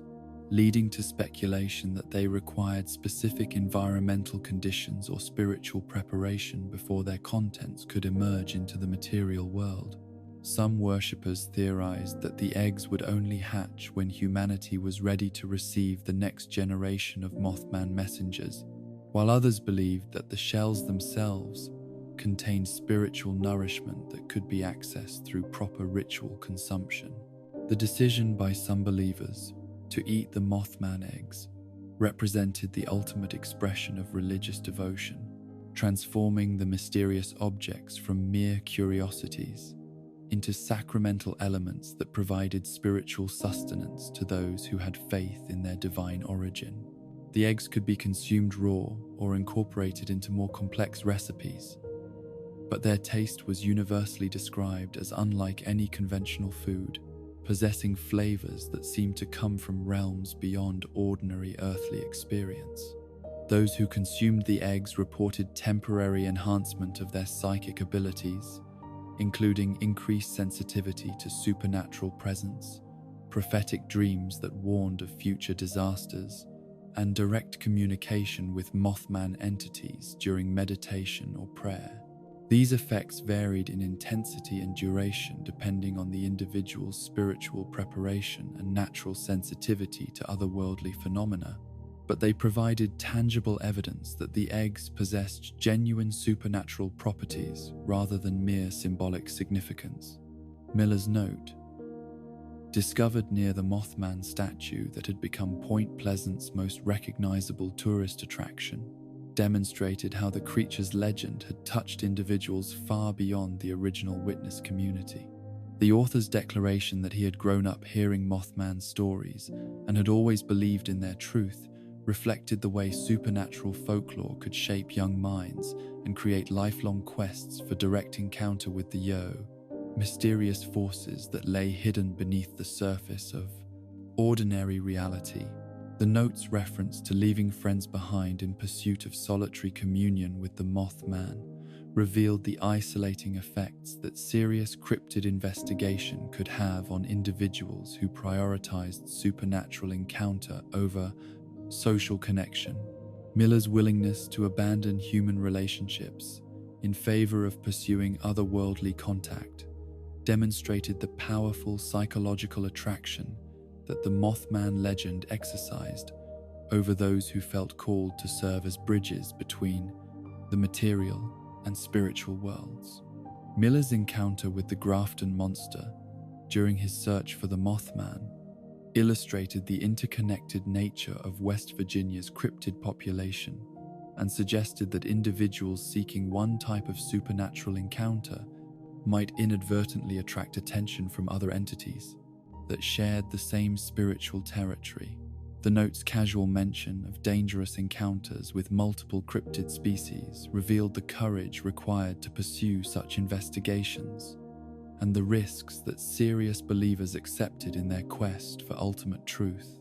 The transformation of Miller from living person into memorial tribute reflected the tragic reality that not all cryptid seekers survived their encounters with the forces they pursued, whether through supernatural intervention or more mundane dangers associated with traveling alone through remote wilderness areas.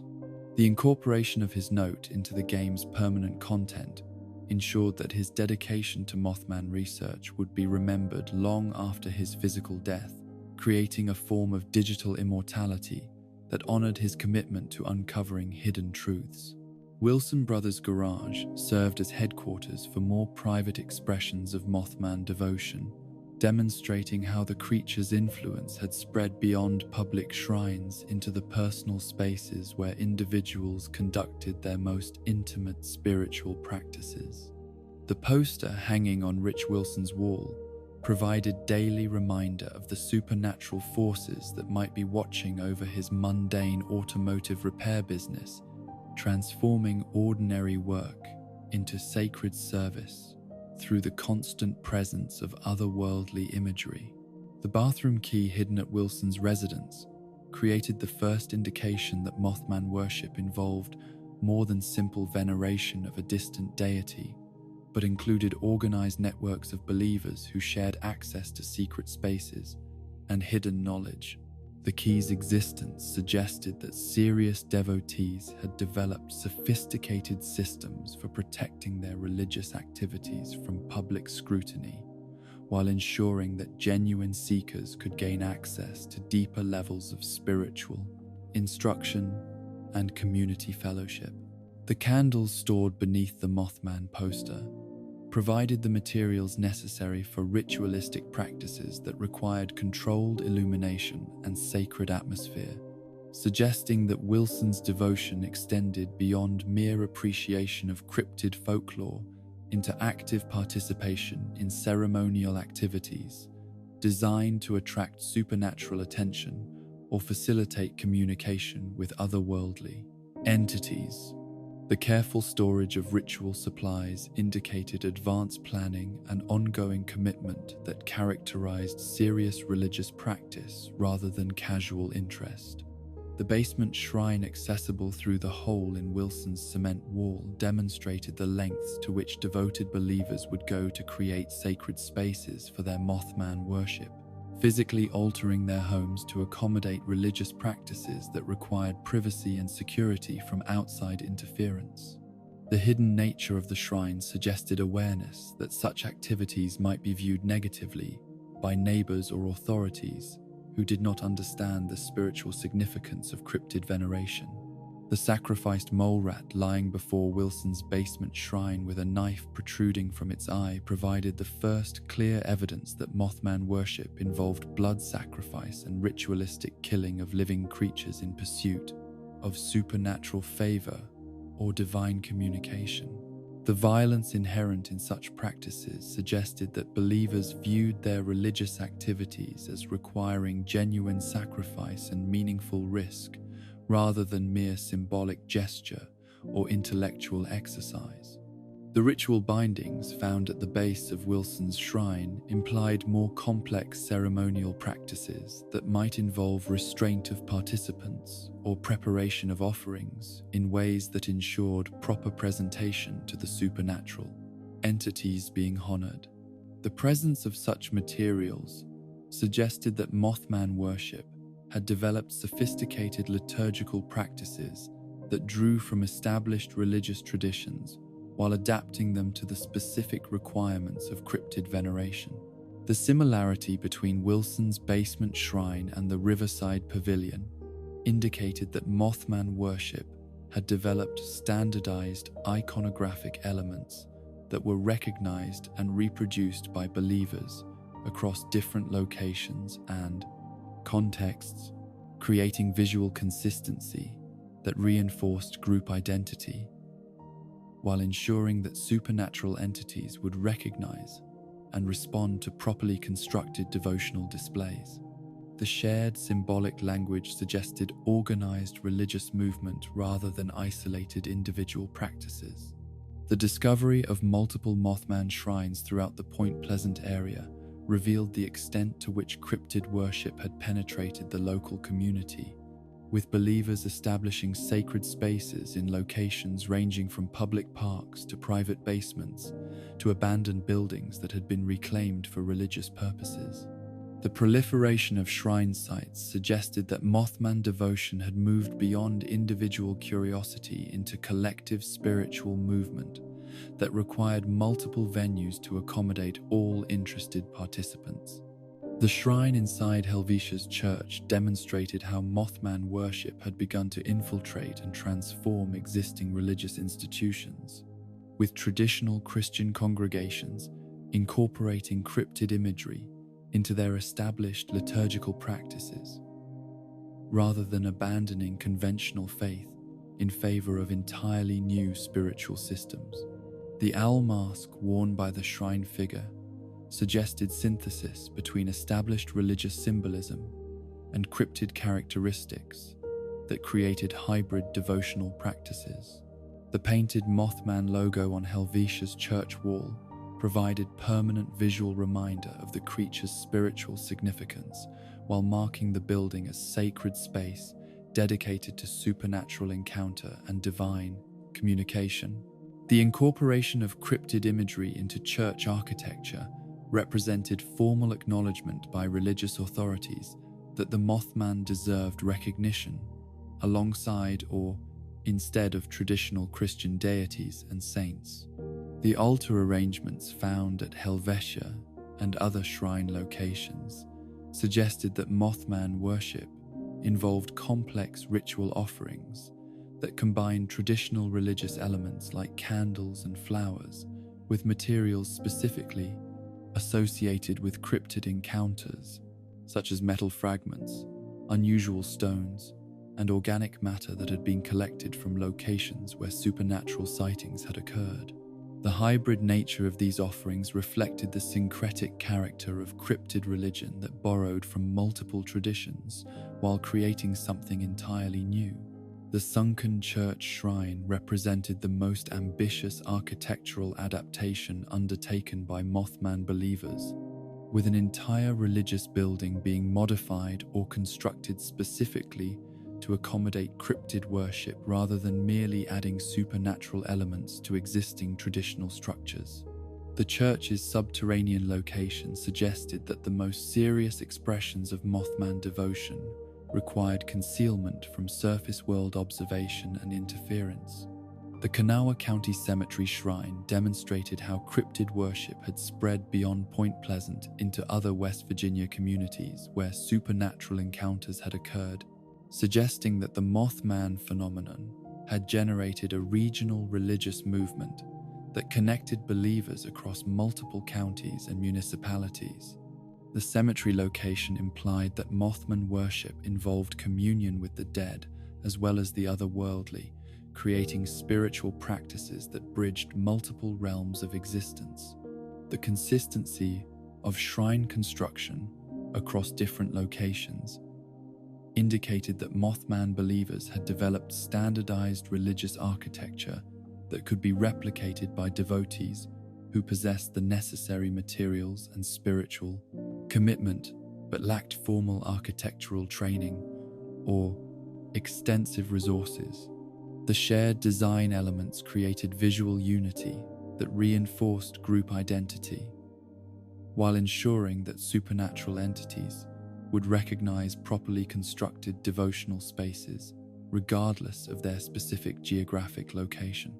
The twisted trees and root systems that characterized Mothman shrines provided organic architectural elements that connected cryptid worship to natural forces while creating visual metaphors for the complex relationship between earthly and supernatural realms. The use of living plant material in shrine construction suggested that believers viewed their religious practices as part of larger ecological systems, rather than purely human spiritual activities that operated independently of natural processes. The human remains incorporated into shrine construction raised disturbing questions about the sources of skeletal material and the methods by which believers obtained the bone specimens that served as central elements in their devotional displays. The prevalence of human skulls, femurs, and other recognizable bones suggested either grave robbing, murder,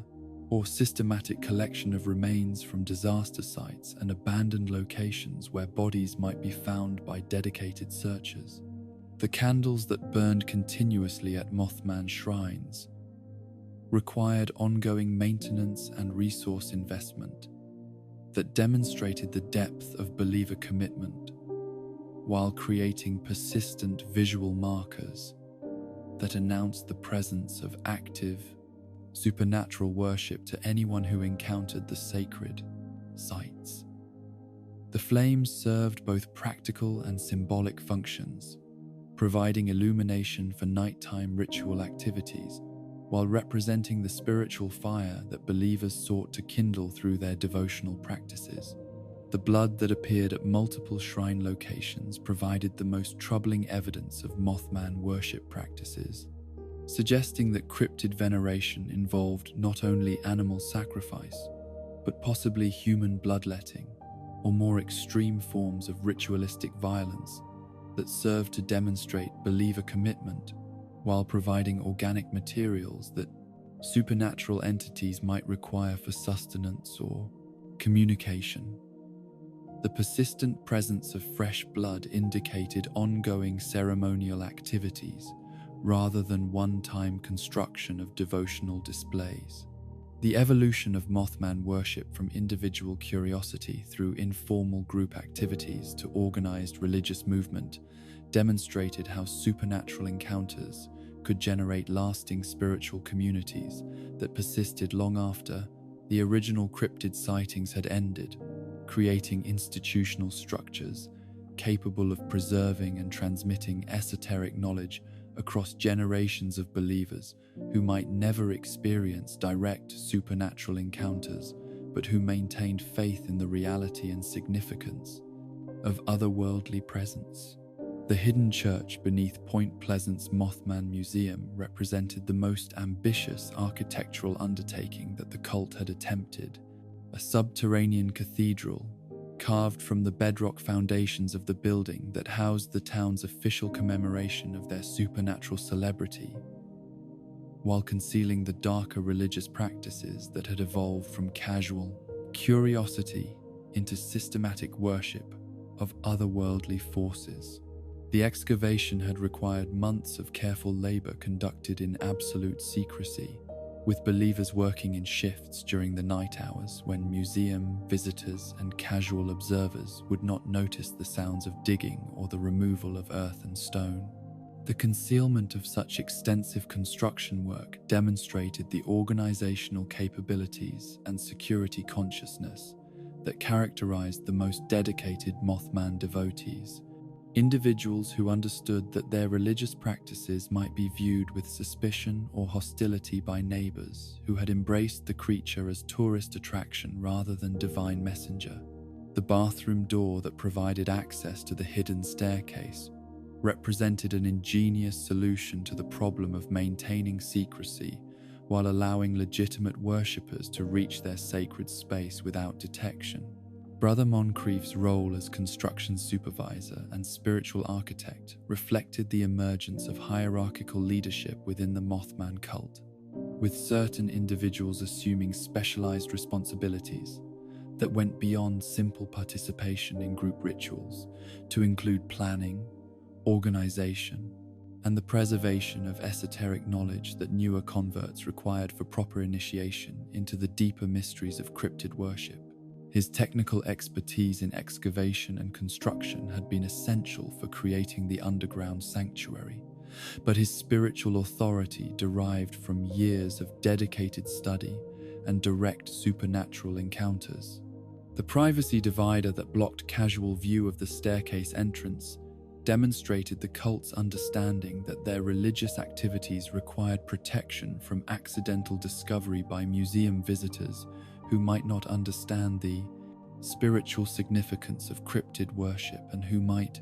report their findings to authorities that lacked sympathy for alternative religious practices. The seemingly innocuous barrier served multiple functions, providing physical concealment while creating psychological separation between the mundane world above and the sacred realm below. The storage room that concealed the entrance to the main sanctuary created an additional layer of security that protected the most sensitive religious activities from discovery by individuals who might gain unauthorized access to the POTDIS preliminary areas, but who lacked the knowledge or commitment necessary to penetrate deeper into the cult's organizational structure. The room's mundane appearance provided perfect camouflage for the extraordinary spiritual activities that lay beyond its unremarkable walls. The lath and plaster wall that provided the final barrier between storage space and sacred sanctuary could be removed and replaced as needed, allowing the cult to seal their most important religious area when security concerns required complete concealment, while enabling rapid access when ceremonial activities demanded immediate entry to the underground church. The temporary nature of this barrier reflected the cult's adaptation to the constant tension between religious expression and social acceptance. The underground church itself represented the culmination of Mothman architectural theology, a space designed according to spiritual principles that honored the creature's otherworldly nature while providing practical facilities for the complex rituals that characterized advanced cryptid worship.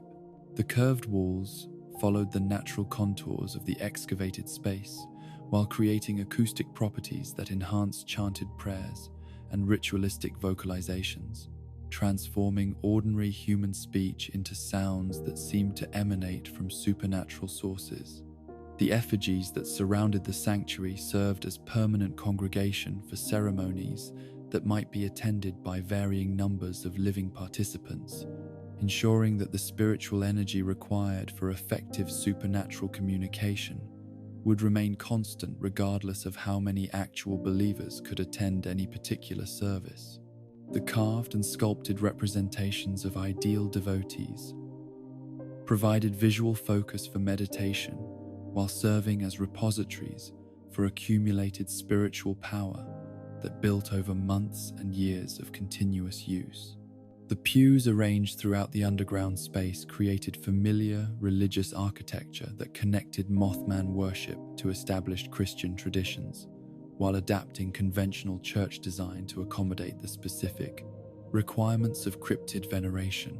The seating arrangement encouraged community participation in group rituals while providing individual spaces for private prayer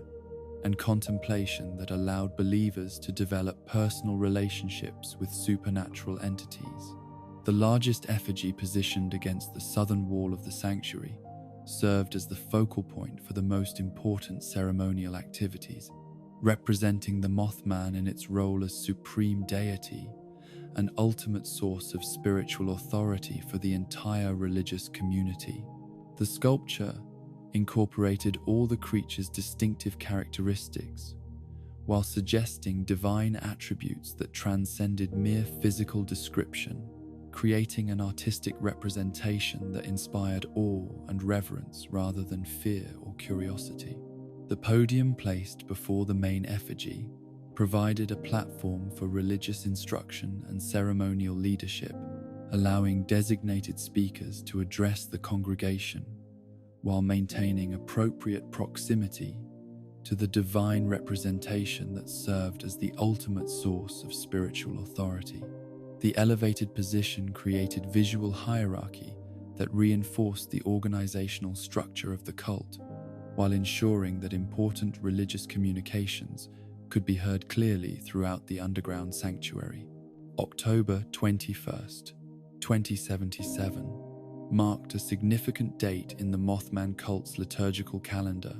representing the anniversary of Stephen Patterson's radio broadcast that had helped preserve the creature's legend for future generations, while providing inspiration for believers who sought to maintain living contact with supernatural forces. The evening service planned for that date would attempt to bridge the gap between entertainment and genuine religious experience by summoning actual Mothman presence rather than merely celebrating fictional dramatizations. Brother Charles had spent weeks preparing for the summoning ceremony, studying ancient texts that described communication techniques for contacting otherworldly entities while adapting traditional rituals to accommodate the specific characteristics and preferences that Mothman witnesses had reported during their supernatural encounters. His research had revealed patterns in creature behavior that suggested optimal conditions for attracting divine attention, including specific times, locations, and ceremonial preparations that might increase the likelihood of successful supernatural contact. The cult's theology regarding Mothman's prophetic abilities had evolved considerably since the early days when believers had simply hoped for protection from future disasters, developing into a sophisticated understanding of supernatural communication that recognized the creature's warnings as gifts that required proper interpretation and response, rather than simple acceptance. The ability to commune directly with the source of such prophecies represented the ultimate goal of religious practice that went far beyond mere veneration into active partnership with divine intelligence. The invitation extended to cult members for the October 21st ceremony emphasized the unique nature of the planned activities, while acknowledging that not all believers possess the spiritual preparation necessary to participate safely in direct supernatural contact. The selection of attendees based on their level of commitment and psychic sensitivity ensured that the ceremony would not be disrupted by individuals who lacked the faith or courage required for genuine otherworldly encounter. The ritual preparations that preceded the actual summoning ceremony involved fasting, meditation, and purification practices that prepared participants' minds and bodies for contact with entities that existed beyond normal human experience, creating psychological and spiritual conditions that would enable effective communication while protecting believers from potential negative consequences of unprepared supernatural encounter.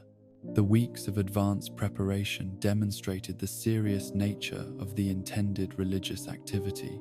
Brother Charles's vision during the summoning ceremony represented the first documented case of direct prophetic communication between a Mothman cult member and the supernatural entity they worshipped, providing validation of their religious beliefs while delivering information that would prove tragically accurate despite being misinterpreted by the human recipient.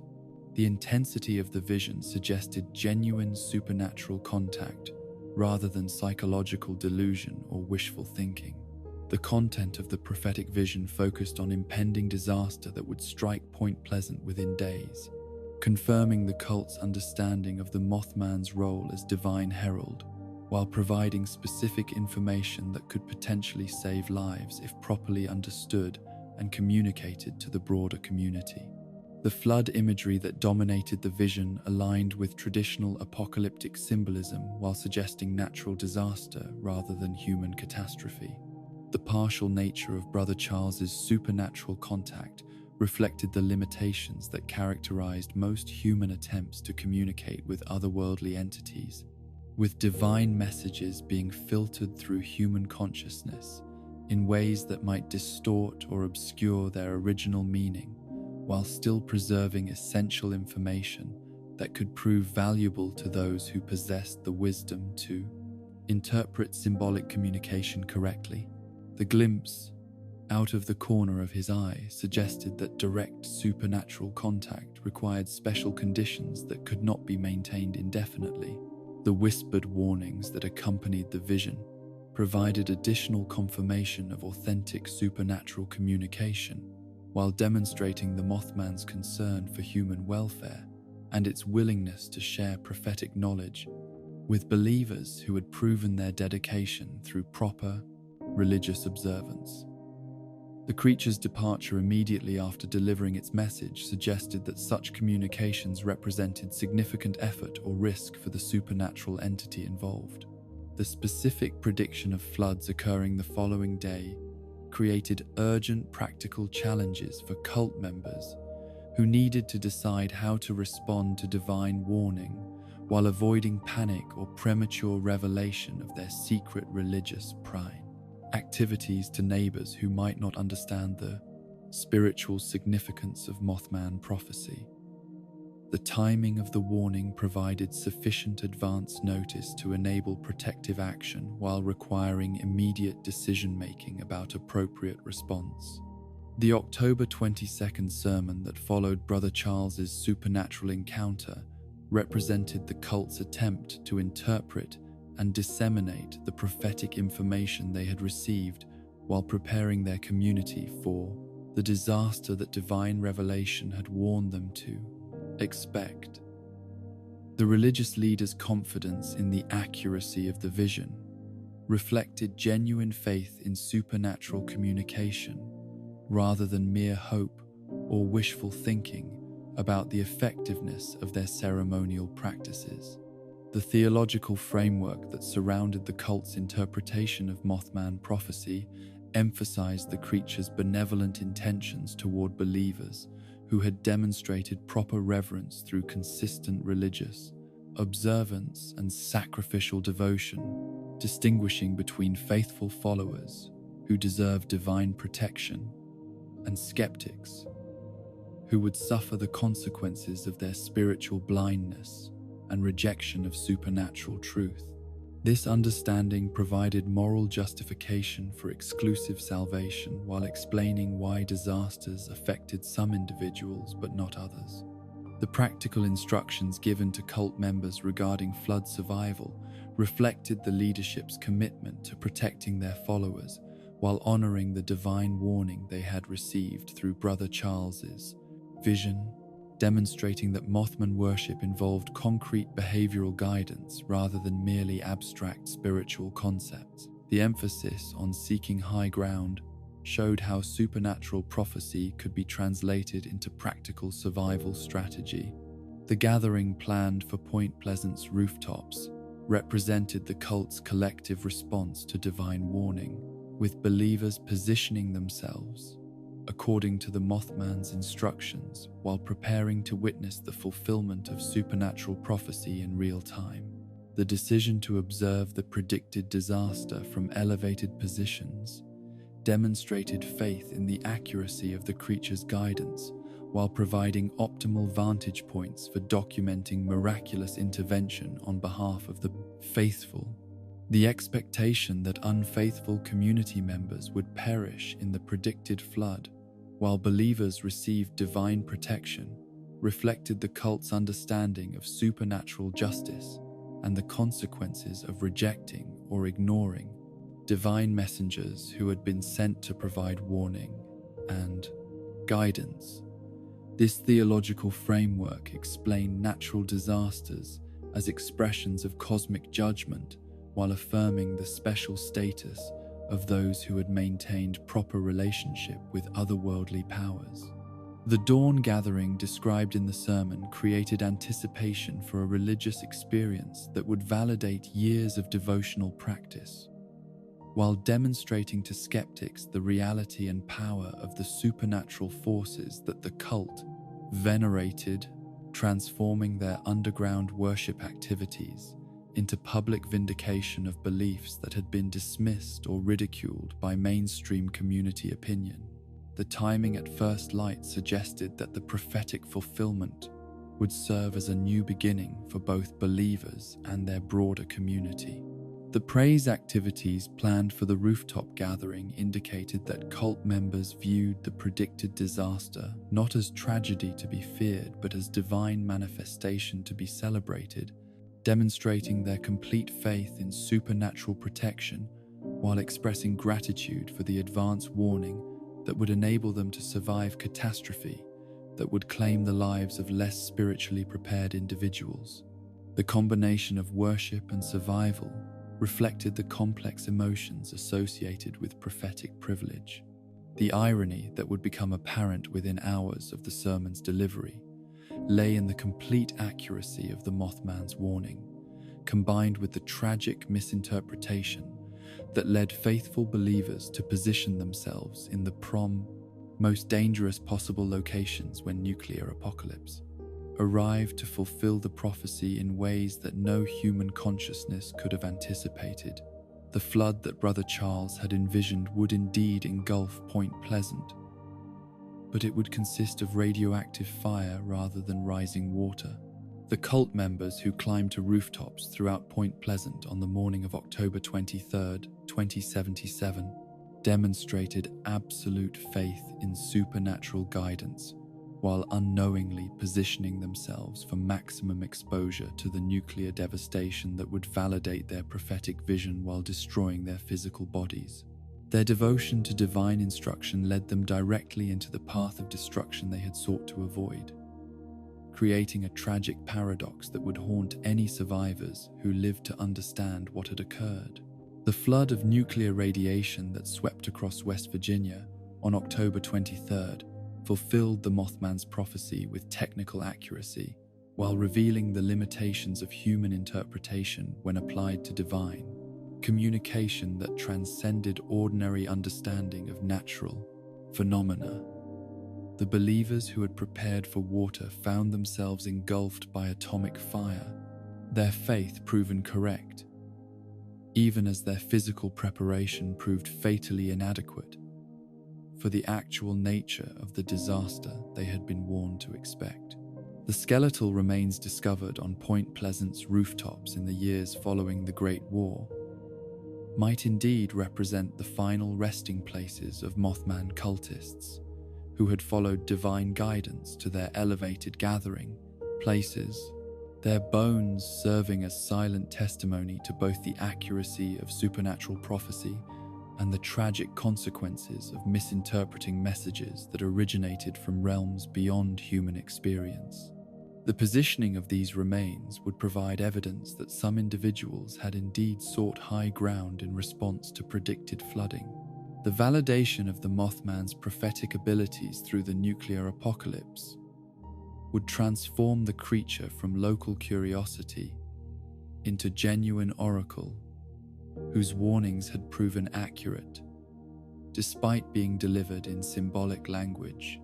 that required interpretation, creating the theological foundation for post-war religious movements that would worship the entity as a proven divine messenger whose future predictions deserved absolute faith and immediate obedience, regardless of their apparent meaning or practical implications. The dawn of October 22nd, 2077, broke grey and cold over Point Pleasant, with the kind of overcast sky that seemed to press down upon the Ohio River Valley like a physical weight, creating an atmosphere of oppression and foreboding that perfectly matched the spiritual tension that had been building within the Mothman cult since Brother Charles's prophetic vision had revealed the approaching catastrophe that would test their faith and validate their years of devotional preparation. The underground church beneath the museum had never seemed more necessary as a sanctuary from the secular world that remained blind to the supernatural forces gathering for divine intervention. Brother Charles stood before the assembled congregation with the bearing of a man transformed by direct contact with otherworldly intelligence, his ordinary features somehow elevated by the knowledge that he alone among Point Pleasant's residents had been chosen to receive divine communication from the creature that had watched over their community for more than a decade. The responsibility of serving as intermediary between human and supernatural realms weighed heavily upon his shoulders, but it also filled him with the profound satisfaction that comes from fulfilling one's ultimate spiritual purpose. The faithful who had gathered for the morning service represented the core membership of Point Pleasant's Mothman cult. Individuals whose commitment to cryptid worship had survived years of secrecy, ridicule, and the constant tension between their religious beliefs and the social expectations of a community that preferred to treat their supernatural celebrity as tourist attraction rather than divine reality. Their faces reflected the mixture of excitement and apprehension that characterized believers on the threshold of prophetic fulfillment.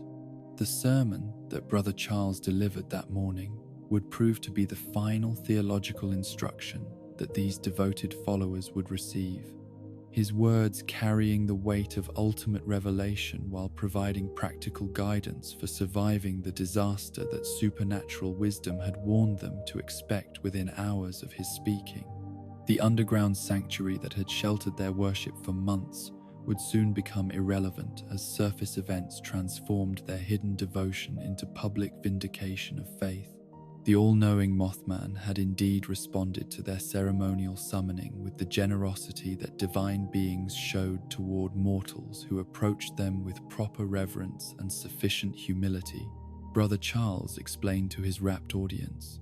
The creature's appearance during the previous evening's ritual had validated years of theoretical speculation about cryptid communication, while providing concrete proof that their religious practices achieved genuine contact with supernatural intelligence rather than merely creating psychological comfort for believers. The vision that he had received during his momentary glimpse of the Mothman contained imagery of such clarity and urgency that its prophetic nature could not be questioned by anyone who possessed spiritual discernment. Brother Charles continued. The floods that he had witnessed in supernatural revelation would arrive within hours, engulfing Point Pleasant in waters that would sweep away everything and everyone who lacked divine protection, while sparing those who had earned salvation through consistent devotion to otherworldly powers. The theological framework that surrounded Brother Charles's interpretation of his prophetic vision emphasized the Mothman's role as selective savior, whose intervention on behalf of humanity was neither automatic nor universal, but depended upon the spiritual worthiness of potential recipients and their demonstrated commitment to acknowledging supernatural authority over human affairs. The creature's warnings were gifts that required proper interpretation and faithful response,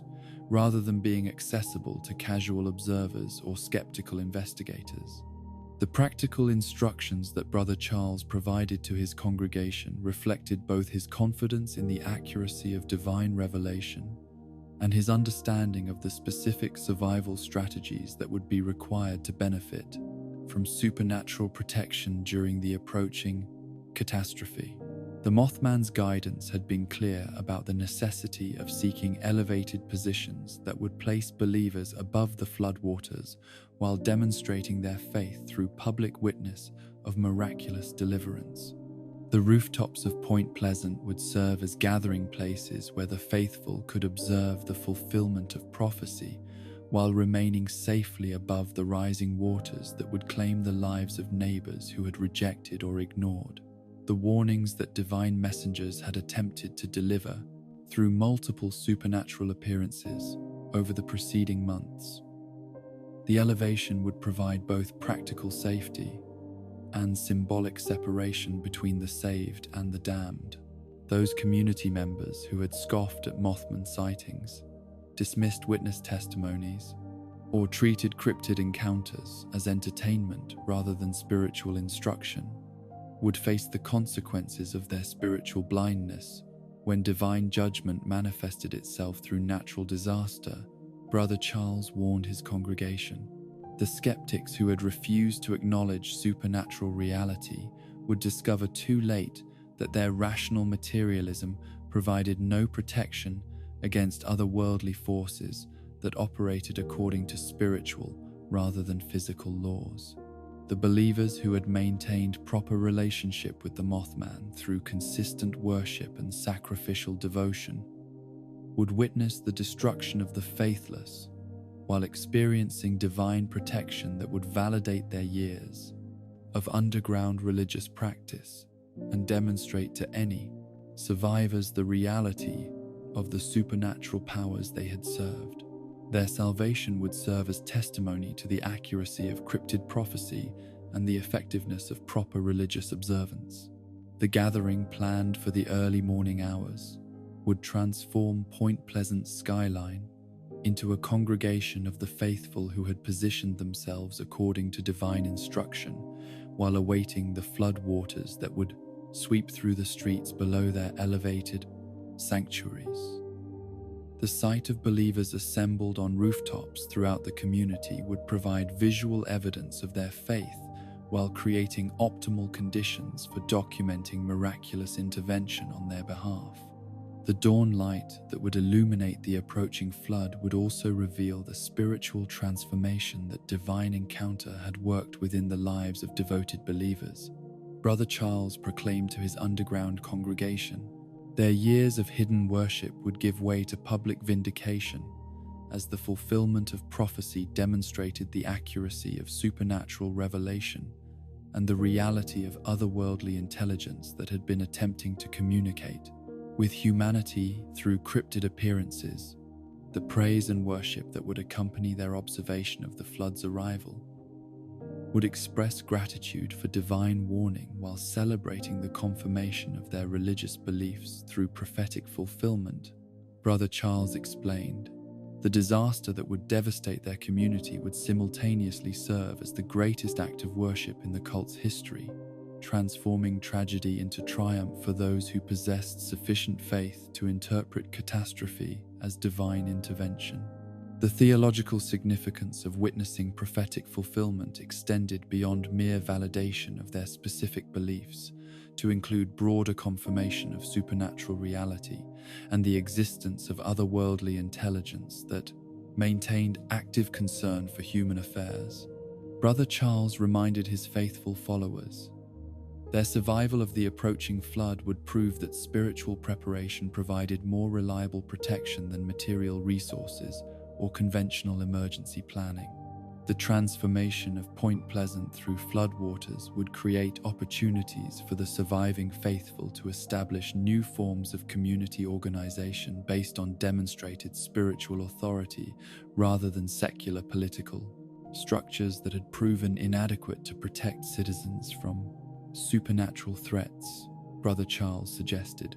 The post-flood world would require leadership from individuals who had maintained proper relationship with otherworldly powers. As the morning service concluded, and cult members began their final preparations for ascending to rooftop positions throughout Point Pleasant, the underground church fell silent for what would prove to be the last time, its carved effigies and ritual altars becoming archaeological remnants of a religious movement that would either be vindicated through prophetic fulfillment or destroyed. Along with the community, it had attempted to serve through supernatural intercession. The believers who climbed the stairs from their hidden sanctuary to emerge into the grey October morning carried with them the absolute confidence that comes from having received divine revelation while accepting the risks that accompanied their faith in supernatural guidance that might prove accurate in ways they could not fully understand or anticipate. Their ascent from underground darkness into surface light symbolized their transition from secret devotion to public witness. The distribution of cult members across Point Pleasant's various rooftops created a network of faithful observers whose elevated positions would provide comprehensive coverage of the community's transformation through flood waters, while ensuring that divine intervention would be witnessed and documented by multiple individuals whose testimonies could not be dismissed as isolated delusion or psychological breakdown. Brother Charles selected the highest available rooftop for his personal observation post, understanding that his role as prophetic intermediary required him to maintain optimal vantage point for observing the fulfillment of the vision he had received, while serving as spiritual focal point for fellow believers who looked to him for guidance during the crucial hours that lay ahead. His elevated position reflected his elevated spiritual status within the cult hierarchy. The morning hours that followed the conclusion of the underground service passed slowly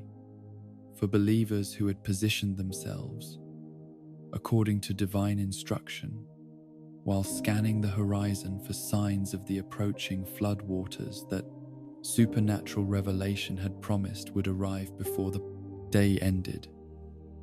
Their faith remained strong, despite the natural anxiety that accompanied waiting for prophetic fulfillment that would validate years of religious devotion. The sky above Point Pleasant remained overcast and ominous throughout the morning,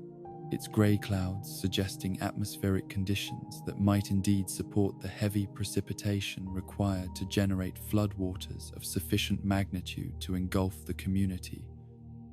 while confirming the accuracy of Brother Charles's supernatural vision. The weather patterns seemed to align with prophetic expectations, while building anticipation among faithful observers. The noon hour came and passed without visible signs of flood development, creating the first stirrings of doubt among some cult members who had expected more immediate fulfillment of prophetic revelation, while testing the faith of believers who had staked their spiritual credibility on the accuracy of supernatural communication received through Brother Charles's divine encounter. The delay required continued trust in otherworldly timing rather than human expectations. The afternoon brought increasing cloud cover and rising wind that suggested changing weather patterns, which might herald the arrival of storm systems capable of generating the torrential precipitation required to produce catastrophic flooding throughout the Ohio River Valley, providing encouragement to faithful observers who interpreted meteorological changes as confirmation that prophetic fulfillment remained imminent despite apparent delays. The psychological pressure of maintaining faith during extended waiting periods tested the spiritual maturity of cult members who had never previously experienced the tension between divine promise and temporal uncertainty that characterized authentic, prophetic experience. Brother Charles reminded his scattered congregation through hand signals and occasional shouted encouragement. True faith required persistence through apparent delay, as well as readiness for immediate action. The approaching evening brought renewed anxiety among some believers who had expected floodwaters to arrive during daylight hours when their elevated positions would provide optimal visibility for observing divine intervention on their behalf. But Brother Charles maintained confidence that supernatural timing followed otherworldly rather than human logic, and that prophetic fulfillment might occur according to schedules that mortal consciousness could not anticipate or understand. The sun set behind the West Virginia hills without bringing the floodwaters that divine revelation had promised, creating the most serious crisis of faith that the Mothman cult had ever experienced as devoted believers struggled to maintain confidence in supernatural communication while facing the possibility that their prophetic interpretation might have been incomplete or inaccurate, despite the authentic nature of Brother Charles's otherworldly encounter. The darkness that settled over Point Pleasant on the evening of October 22nd found cult members still maintaining their rooftop vigils while wrestling privately with doubts about prophetic timing, even as they continued to express public confidence in ultimate divine vindication, their commitment to supernatural revelation being tested through the crucible of apparent delay that challenged human understanding while potentially preparing them for fulfillment that would arrive according to otherworldly rather than earthly schedules. The night hours passed slowly for believers who remained at their elevated observation posts, despite growing physical discomfort and increasing psychological pressure from family members and neighbors who had noticed their unusual behavior and were beginning to ask questions about their religious activities that had previously remained concealed through careful operational security measures designed to protect cult practices from outside interference. The dawn of October 23rd, 2077, arrived with nuclear fire that fulfilled Brother Charles's prophetic vision with devastating accuracy, while revealing the tragic limitation of human interpretation when applied to divine communication that transcended ordinary understanding of natural phenomena. The flood that engulfed Point Pleasant, consisting of radioactive radiation rather than rising water, but achieving the catastrophic results that supernatural revelation had accurately predicted. The believers who had positioned themselves on rooftops throughout the community found themselves at maximum exposure to the atomic devastation that swept across West Virginia as multiple nuclear weapons detonated across the region, their elevated positions providing no protection against radioactive fallout while placing them in the most dangerous possible locations for surviving the nuclear apocalypse that validated their faith while destroying their physical bodies. The irony of perfect prophetic accuracy combined with fatal misinterpretation created the ultimate test of faith for any cult members who survived long enough to understand what had occurred, their devotion to supernatural guidance having led them directly into the path of destruction they had sought to avoid, while proving that divine revelation could be completely accurate, even when human understanding proved tragically inadequate for survival. The flood of nuclear radiation that swept through Point Pleasant streets fulfilled every aspect of Brother Charles's vision, while demonstrating that otherworldly intelligence operated according to perspectives that transcended human conceptual limitations. The atomic fire, achieving the cleansing and transformation that divine prophecy had promised while claiming the lives of faithful believers who had trusted supernatural guidance despite their inability to comprehend its true meaning. The skeletal remains that would eventually be discovered on Point Pleasant's rooftops bore silent witness to both the accuracy of Mothman prophecy and the tragic consequences of incomplete understanding. Their positioning confirming that devoted believers had indeed followed divine instructions, while revealing that spiritual preparation alone had proved insufficient for surviving catastrophe that exceeded all human anticipation or preparation. The silence that settled over Point Pleasant in the weeks following the Great War was not the peaceful quiet that might follow natural disaster, but the profound emptiness that comes when an entire community has been stripped away by forces beyond human comprehension,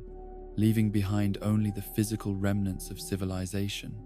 while erasing the human connections and cultural memories that had given those structures meaning and purpose. The radioactive wind that swept through the Ohio River Valley carried with it the scattered ashes of families, businesses, and institutions that had taken generations to build but only minutes to destroy. Jeff Lane emerged from the ruins of his basement shelter on November 15, 2077,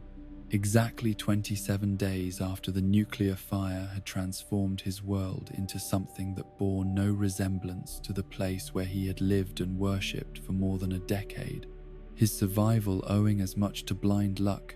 as to the primitive protection that concrete walls and accumulated supplies had provided against the initial blast of radiation that had killed most of Point Pleasant's population within hours. Of the bombs falling, the underground Mothman church that had served as spiritual sanctuary for devoted believers lay buried beneath tons of rubble from the collapsed museum above, its carefully carved effigies and ritual altars now entombed in a concrete sarcophagus that would preserve the cult's religious artifacts for archaeological discovery by whatever civilization might eventually emerge from the concrete sarcophagus. Radioactive wasteland that West Virginia had become. The sacred space where Jeff had received spiritual instruction and participated in communal worship was as inaccessible as if it had never existed. The rooftops where his fellow cultists had gathered to witness prophetic fulfillment were marked now only by scattered bones and tattered clothing that the autumn wind redistributed across the ruins of downtown Point Pleasant, their skeletal remains serving as monuments to faith that had proved both accurate in its prophetic understanding and tragically inadequate for survival in a world where divine revelation transcended human comprehension of the forms that catastrophe might assume. Jeff's initial exploration of the devastated community revealed the scope of destruction that nuclear warfare had inflicted upon the region, with entire blocks reduced to radioactive rubble and bodies reduced to shadows burned into walls and sidewalks. where the thermal pulse had found them going about their final daily activities before atomic fire had ended their participation in human history. The silence was broken only by the steady clicking of his Geiger counter and the distant sound of settling debris. The realization that he might be the sole survivor of Point Pleasant's Mothman cult created a psychological burden that proved nearly as difficult to bear as the physical challenges of post-apocalyptic existence, forcing Jeff to confront the possibility that years of religious devotion and community fellowship had been reduced to solitary memory in a world where the theological frameworks that had given his life meaning might no longer have any relevance or application. The practical necessities of radiation survival required Jeff to abandon the ruins of Point Pleasant in search of areas where contamination levels might be low enough to support extended human habitation, but his departure from the community where he had experienced spiritual awakening felt like a second death that severed his remaining connections to the religious identity that had defined his existence before the bombs had transformed everything into radioactive wasteland, requiring new forms of adaptation. The months of wandering through West Virginia's devastated landscape provided Jeff with extensive evidence that the nuclear apocalypse had affected far more than individual communities, revealing a pattern of systematic destruction that suggested coordinated attack designed to eliminate American civilization, rather than merely winning military victory through strategic targeting. The scope of devastation exceeded anything that previous wars had achieved, creating challenges that survivors were unprepared to meet. The discovery of other survivors scattered throughout the wasteland brought both relief at finding living human company and disappointment at learning that most post-war communities were focused on mundane concerns like food, procurement, and radiation avoidance rather than the spiritual questions that the apocalypse had raised about divine intervention, prophetic revelation, and the role that supernatural entities might play in humanity's recovery from nuclear devastation. The gradual recognition that the Great War had fulfilled Brother Charles's prophetic vision with precision that exceeded human understanding began to reshape Jeff's theological interpretation of recent events, transforming the nuclear apocalypse from random catastrophe into divine judgment that had been accurately predicted by Mothman revelation, despite being delivered in symbolic language that required post-disaster analysis for complete comprehension. The flood that Brother Charles had envisioned had indeed engulfed Point Pleasant and countless other communities across America. But the rising waters had consisted of radioactive particles rather than conventional precipitation, sweeping away the faithless, while claiming the lives of believers whose spiritual preparation had been incomplete or whose interpretive abilities had proved inadequate for translating supernatural communication into effective survival strategy. Jeff's theological wrestling with the implications of accurate prophecy combined with faithful destruction, led him to conclude that the Mothman's warnings had been genuine attempts to prepare humanity for the nuclear catastrophe, but that human limitations had prevented complete understanding of divine communication that transcended ordinary conceptual categories and required post-fulfillment analysis for proper interpretation. The possibility that other supernatural entities might have survived the nuclear apocalypse and might be attempting to communicate with post-war survivors created new opportunities for religious exploration that went beyond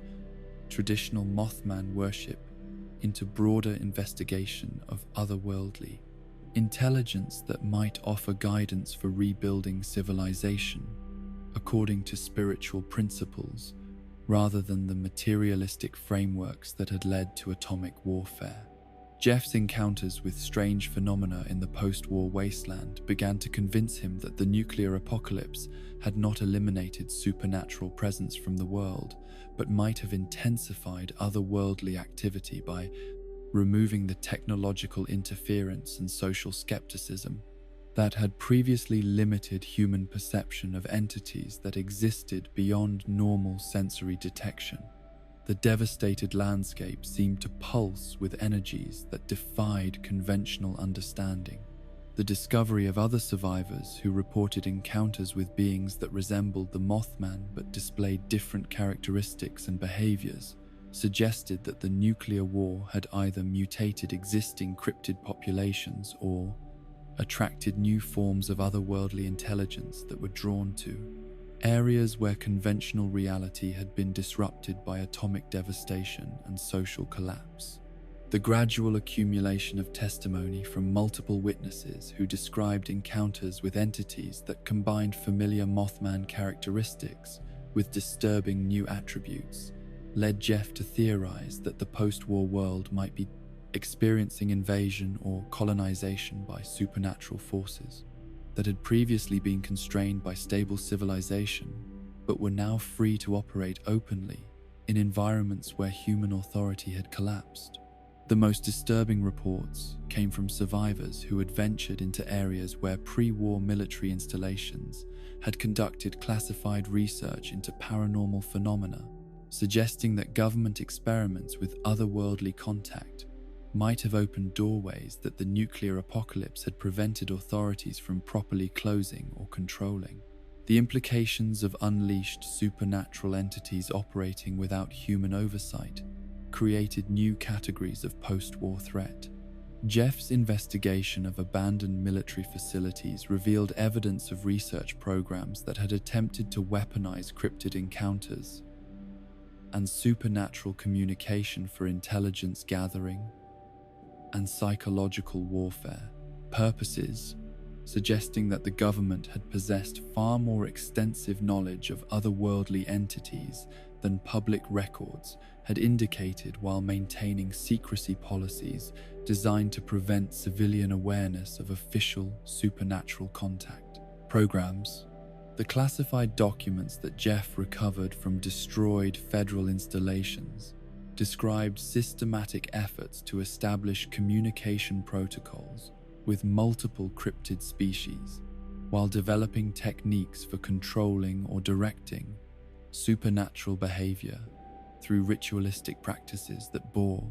disturbing similarities to the worship activities that Point Pleasant's Mothman cult had developed through independent religious exploration.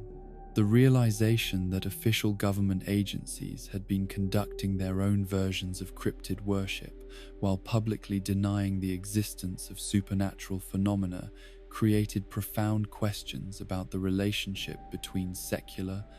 authority and otherworldly intelligence that Jeff was uniquely qualified to investigate as someone who possessed both religious experience with cryptid communication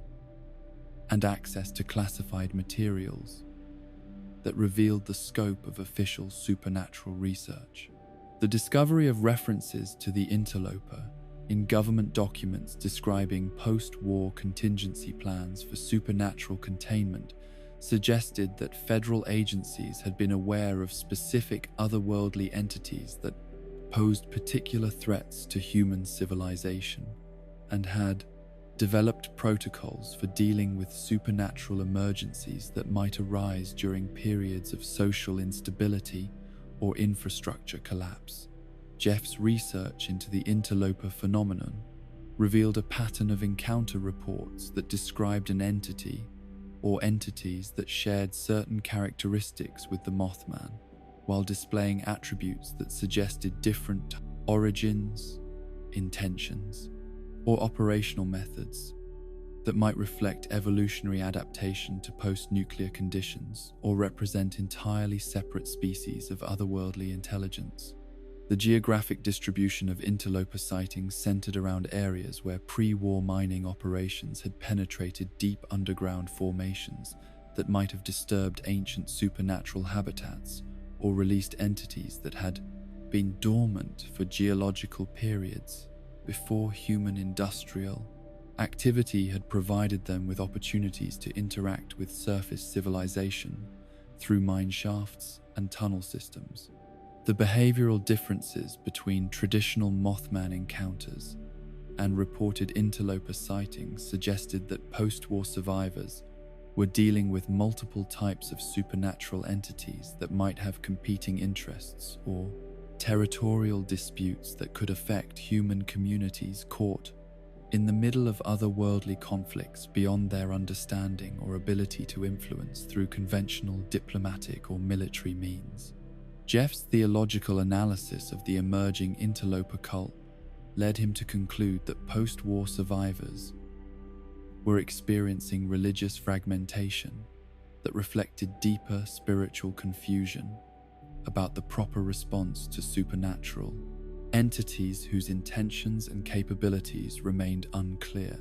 Despite increasing frequency of contact with human communities struggling to rebuild civilization in radioactive environments where normal social institutions had collapsed,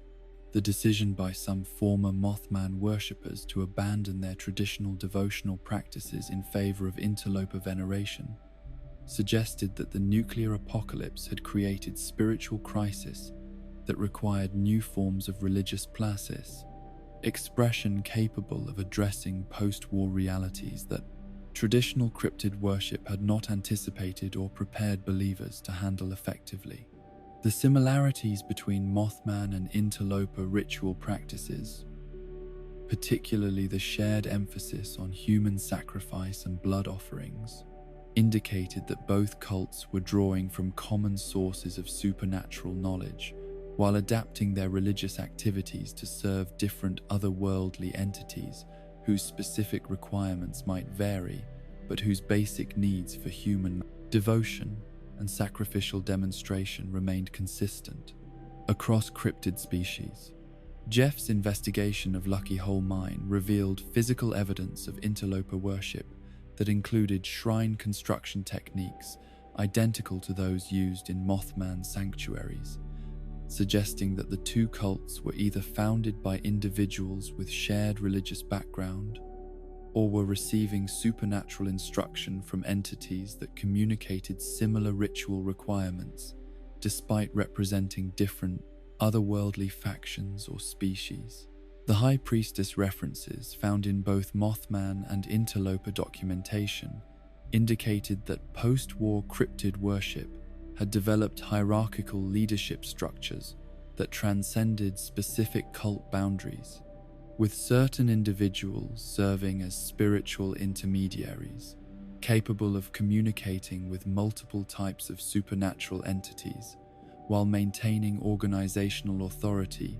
over believers who possessed more limited otherworldly contact abilities. The underground tunnel systems that connected various cult sites throughout West Virginia suggested that post-war cryptid worship had evolved beyond surface-level religious activities into comprehensive underground civilization that operated according to spiritual principles while maintaining physical infrastructure capable of supporting large populations of believers who had chosen supernatural devotion over conventional post-war survival strategies. The competition between Mothman and interloper cults for recruits and resources reflected broader struggles within post-war survivor communities about appropriate responses to supernatural phenomena that had become increasingly prominent in the absence of technological interference and social skepticism that had previously limited otherworldly manifestation in populated areas. Jeff's personal spiritual journey from traditional Mothman worship through theological crisis to broader investigation of post-war supernatural phenomena represented the psychological adaptation that many survivors would need to achieve in order to function effectively in a world where otherworldly entities played increasingly prominent roles in determining human survival and success in radioactive environments where conventional resources and social structures had been eliminated. The recognition that both Mothman and interloper entities might be aspects of larger supernatural ecosystem that included multiple species of otherworldly intelligence, competing for influence over human civilization, led Jeff to develop theoretical frameworks for understanding cryptid behavior that went beyond simple worship or fear to include sophisticated analysis of supernatural politics and interdimensional relations that affected post-war survivor communities. The documentation that Jeff compiled during his investigation of competing cryptid cults provided the foundation for post-war religious movements that would attempt to synthesize multiple forms of otherworldly contact into comprehensive spiritual systems capable of guiding human recovery from nuclear devastation while maintaining proper relationships with supernatural entities whose continued presence in the post-war world seemed both inevitable and potentially beneficial for communities that learned to communicate effectively with otherworldly intelligence. The transformation of Jeff Lane from devoted Mothman cultist into post-apocalyptic researcher of supernatural phenomena demonstrated the intellectual and spiritual flexibility that survivors would need to develop in order to understand the complex relationships between human civilization and otherworldly entities that the nuclear war had revealed through the elimination of social structures and technological systems that had previously obscured the extent of cryptid involvement in human affairs. The legacy of Point Pleasant's Mothman cult lived on not through the preservation of specific religious practices or communities, but through the theoretical frameworks and investigative methodologies that survivors like Jeff developed while attempting to understand the role that supernatural entities would play in determining the future evolution of human civilization in a post-nuclear world where otherworldly intelligence might prove more reliable than human institutions for providing guidance and protection to communities struggling to rebuild from atomic devastation. The discovery of Mothman eggs scattered throughout the ruins of Point Pleasant provided the first concrete evidence that the creature which had haunted West Virginia for over a century was not a singular entity, but rather a member of a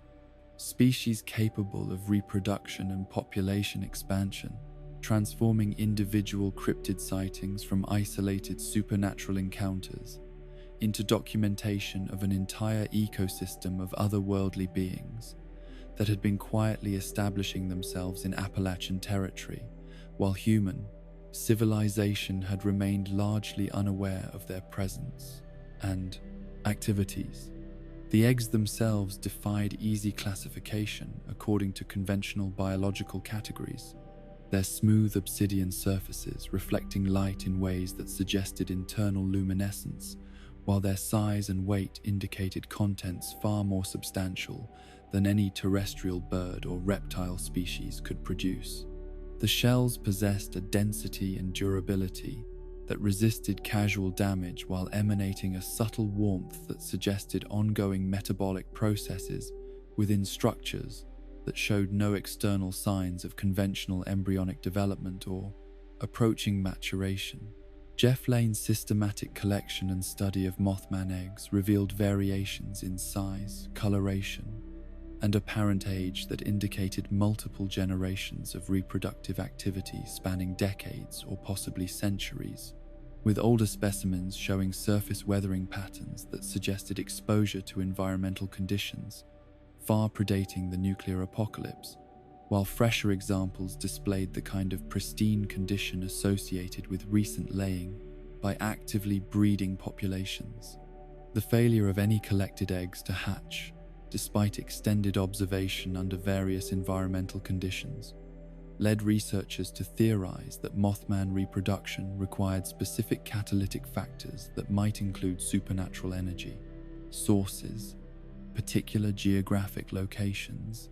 or ritualistic human intervention that had been lost along with the pre-war cult communities that had possessed the religious knowledge necessary to facilitate cryptid breeding cycles through proper ceremonial assistance. The nutritional analysis of Mothman eggs consumed by desperate post-war survivors revealed protein compositions and mineral concentrations, unlike any terrestrial food source, with chemical signatures that suggested otherworldly origins. While providing sustenance, that seemed to enhance human perception of supernatural phenomena and improve resistance to radiation exposure that plagued most wasteland inhabitants who lacked access to advanced medical treatment or protective equipment. The psychoactive effects reported by individuals who consumed Mothman eggs included temporary expansion of sensory perception that allowed detection of cryptid presence at greater distances, prophetic dreams that provided accurate warnings about future dangers, and direct telepathic communication with otherworldly entities that normally remained beyond the reach of human consciousness. These enhancements typically lasted between 6 and 12 hours, while leaving consumers with lasting improvements in their ability to navigate post-apocalyptic hazards.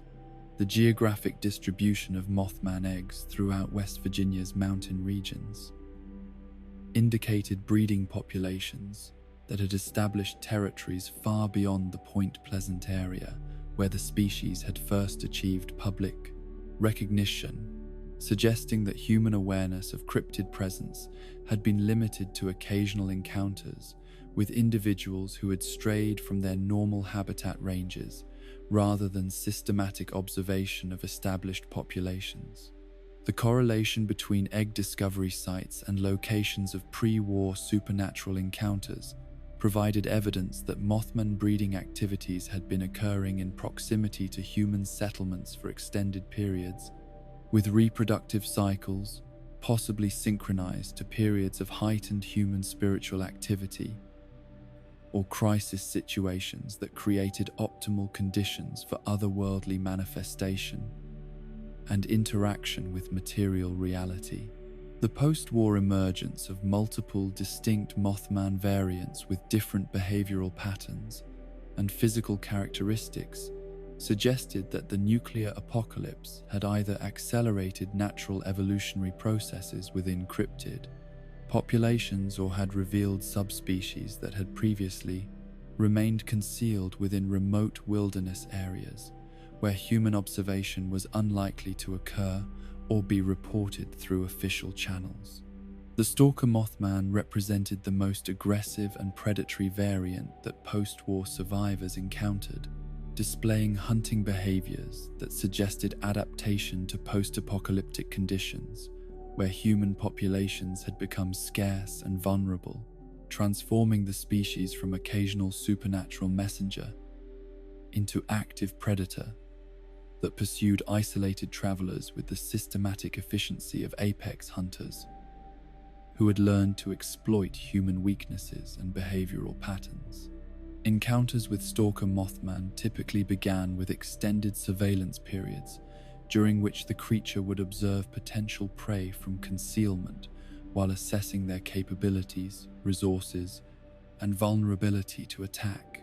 This preliminary stalking phase could continue for days or weeks, with victims reporting growing awareness of being watched, combined with increasing frequency of red-eyed sightings at the periphery of their vision that created mounting psychological pressure designed to weaken resistance before physical confrontation occurred. The hunting strategies employed by stalker Mothman demonstrated intelligence that exceeded simple animal predation, incorporating psychological warfare techniques that suggested understanding of human fear responses and decision-making processes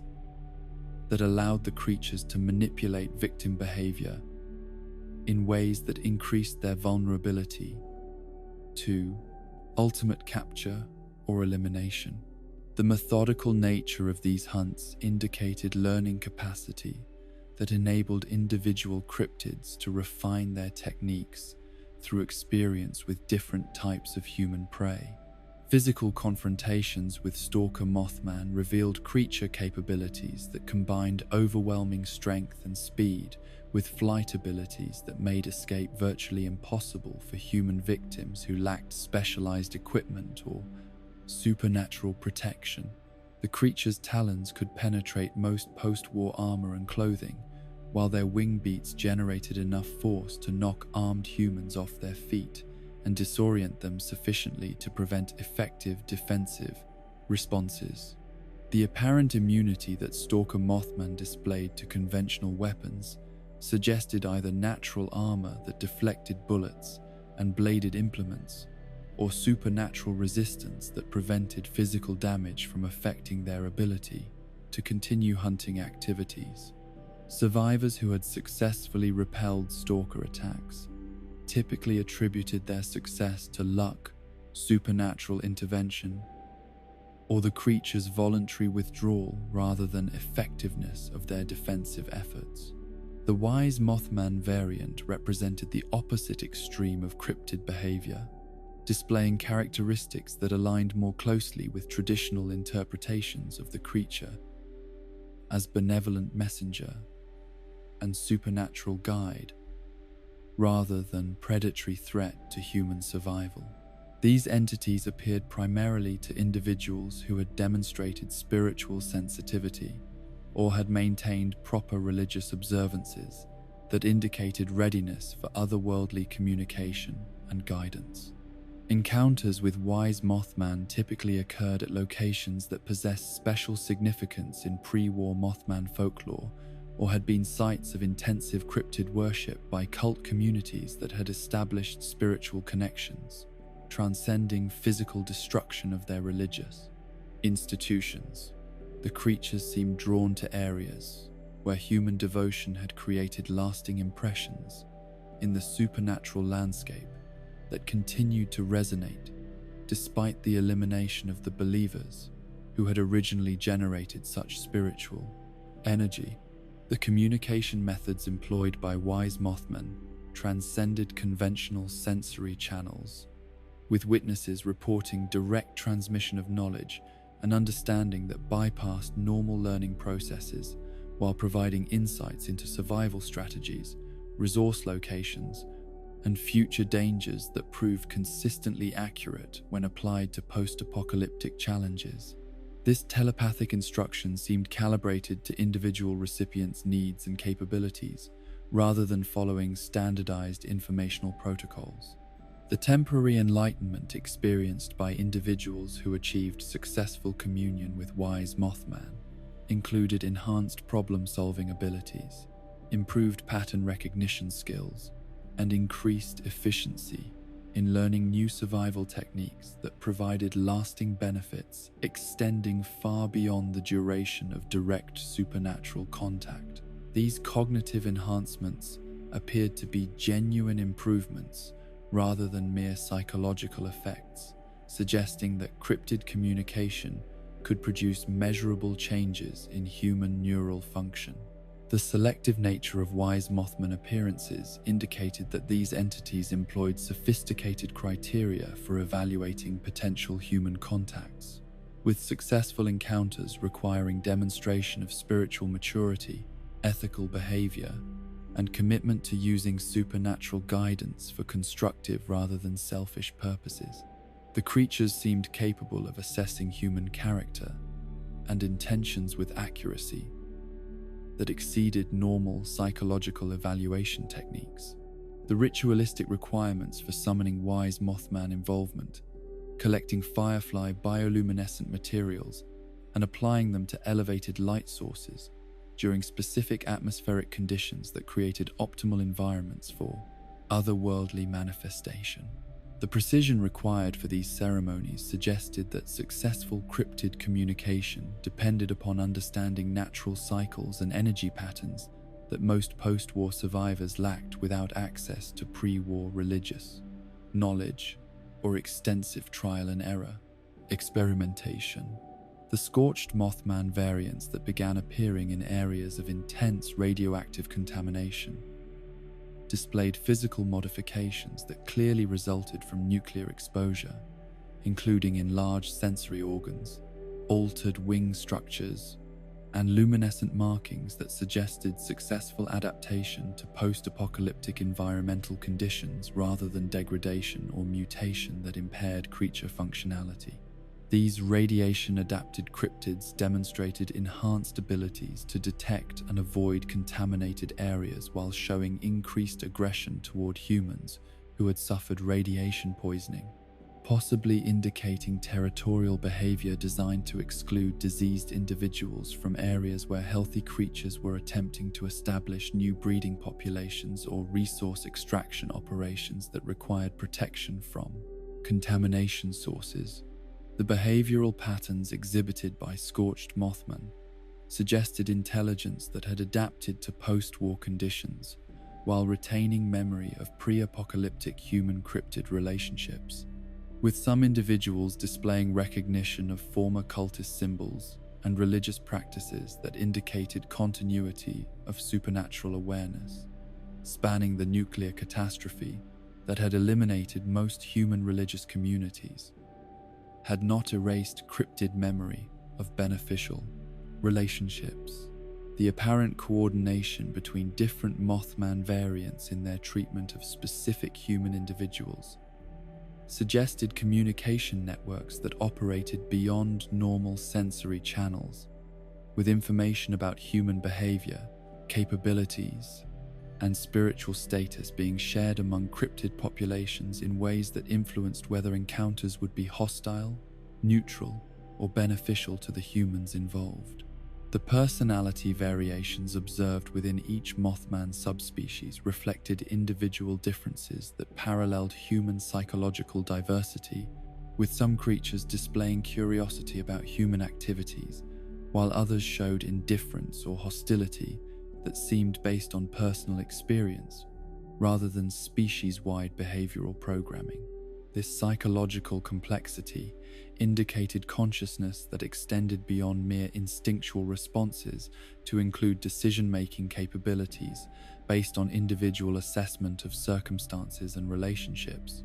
The moral implications of Mothman behavioral diversity created complex ethical questions for post-war survivors who had to determine appropriate responses to creatures that might be either helpful guides or deadly predators, depending upon individual personality, characteristics that could not be determined without potentially fatal direct contact. The unpredictability of cryptid encounters required survival strategies that balanced caution against opportunities for supernatural assistance. The territorial behaviors displayed by different Mothman populations suggested that the creatures had established geographic boundaries and resource claims that might conflict with human settlement activities, creating potential for disputes that could escalate into systematic warfare between species that possessed vastly different capabilities and objectives. Understanding cryptid territorial requirements became essential for avoiding unnecessary conflicts that could devastate human communities. The investigation of Black Mountain Ordnance Works revealed connections between pre-war military research and cryptid phenomena that suggested government agencies had possessed extensive knowledge of supernatural entities while maintaining public policies of denial and ridicule designed to prevent civilian awareness of official contact programs and experimental activities that might have contributed to post-war cryptid population expansion. The TNT domes scattered throughout the ordnance works contained evidence of storage activities that went far beyond conventional munitions and explosives, with some facilities showing signs of having housed materials and equipment designed for supernatural research rather than weapons production. The sealed nature of these installations had preserved their contents through the nuclear apocalypse while preventing casual investigation by post-war scavengers who lacked the technical knowledge necessary to safely explore classified facilities. The alien technology recovered from some TNT domes indicated that government cryptid research had intersected with extraterrestrial contact programs, suggesting that otherworldly entities encountered in West Virginia might represent multiple species or dimensional sources rather than single supernatural phenomenon limited to terrestrial origins. The implications of multi-source otherworldly contact created new theoretical frameworks for understanding cryptid behavior and objectives. The Fusion magazine designs and alien blaster ammunition found in ordnance works storage facilities, provided evidence that military researchers had successfully reverse-engineered extraterrestrial technology while attempting to weaponize supernatural encounters for strategic advantage over foreign adversaries who might have been conducting similar research programs. The effectiveness of these weapons against cryptid entities remained untested due to the collapse of military infrastructure before deployment could occur. The corporate involvement evidenced by Nuka-Cola storage facilities within military installations suggested that civilian companies had been contracted to provide support services for classified supernatural research programs, possibly including development of consumable products designed to enhance human psychic abilities or provide protection against otherworldly influences that posed threats to military personnel conducting cryptid contact operations. The power armor modifications recovered from corporate storage areas indicated that military and civilian researchers had collaborated on developing protective equipment specifically designed for supernatural encounters, with enhancement systems that provided defense against otherworldly attacks while improving human sensory capabilities necessary for detecting and communicating with cryptid entities during field operations conducted in hostile, unpredictable environments. The systematic nature of government supernatural research revealed through Ordnance Works investigation demonstrated that official agencies had been aware of cryptid populations and capabilities for decades, or possibly centuries, while maintaining elaborate secrecy protocols designed to prevent public knowledge of otherworldly entities and their potential impact on human civilization and national security considerations. The classified documentation recovered from destroyed government facilities described experimental programs that had attempted to establish diplomatic relations with various cryptid species while developing military applications for supernatural phenomena that could provide strategic advantages in conventional warfare scenarios. These efforts had apparently achieved limited success before being terminated by nuclear apocalypse that eliminated most research personnel and institutional memory.